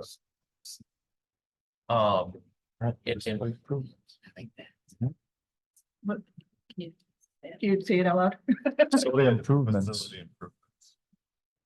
The reason I don't like that though is because you get somebody who's not as educated about what we're trying to do. They might question, is an improvement really needed? It's all about how they look at that word, right? And if they don't know what we are trying to communicate and they come in without going to any of the sessions or without reading any of the information, they might be thinking we're trying to improve something that might not need it. Whereas in reality, we need it. Yeah. I said updates. School facility needs. We said that. Yeah. Needs updates in our code. I don't know. The only thing that we should add here is something about the tech ed thing. That is Yes, going. Yeah. now that, yes, I agree. And I technical think that's an education important space. thing. People will be like, oh, we're doing something for tech It's ed. another easy one. People know what that is. Yep. And add it all without making it so long that it gets complicated to read and confusing as people are. Wish us luck. You got that over there? Got it. I got it. I got it. Yeah. We're changing facility needs, just in that first part there. I love words. Joe, I beg your pardon. what do you think?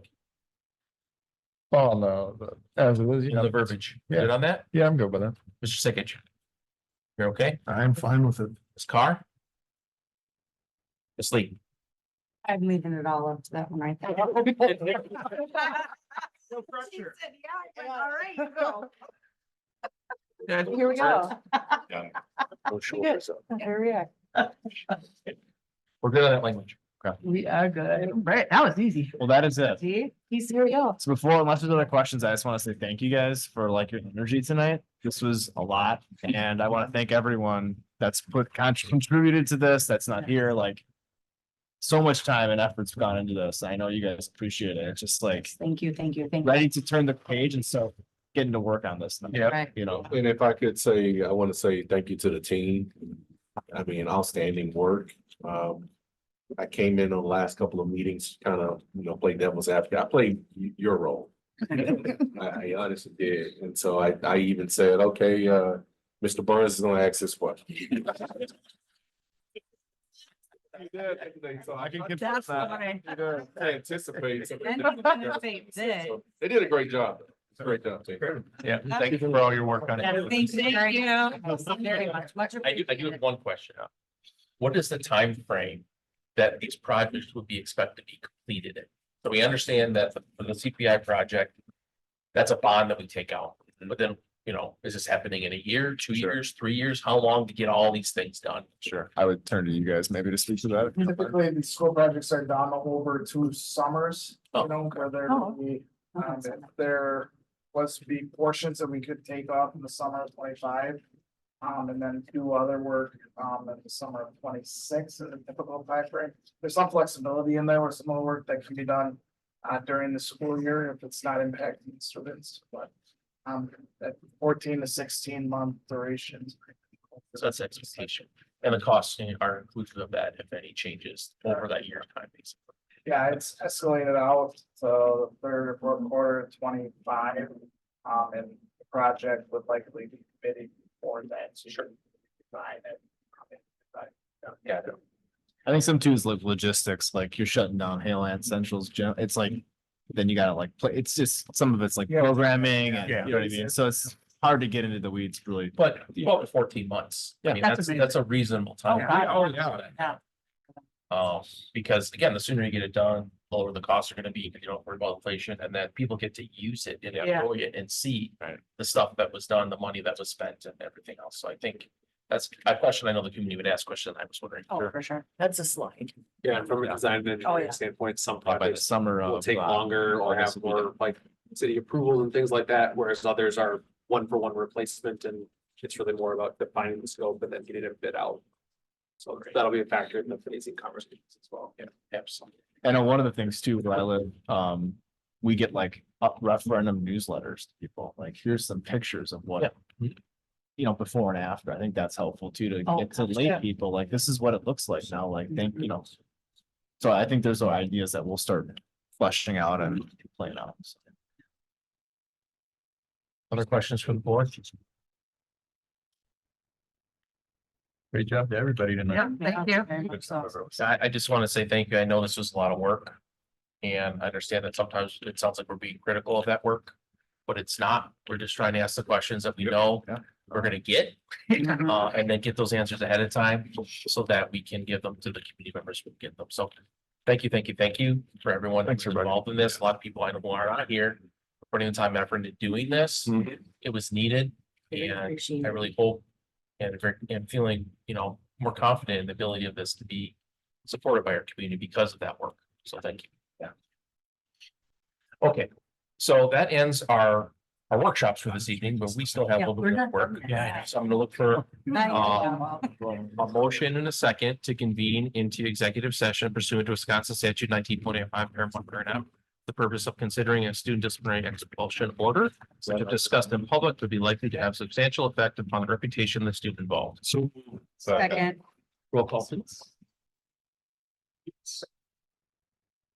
Try to say this. Ms. Deal, Yeah. Mr. Sikich, Yes. Mr. Keller, Yes. Mrs. Carr, Yes. Mr. Becker, Yes. Mr. Burns, Yes. Mrs. Lee, Yes. Mrs. Kaiser, Yes. President Lee. Yes, all right, we'll take a recess while we, It's not recess. well, we have to switch over. Switch over. We have to- That. Yeah, because we're going. to executive. gotcha. Sorry. And so we get everyone clear for the executive session. So we are in a brief 3-minute recess.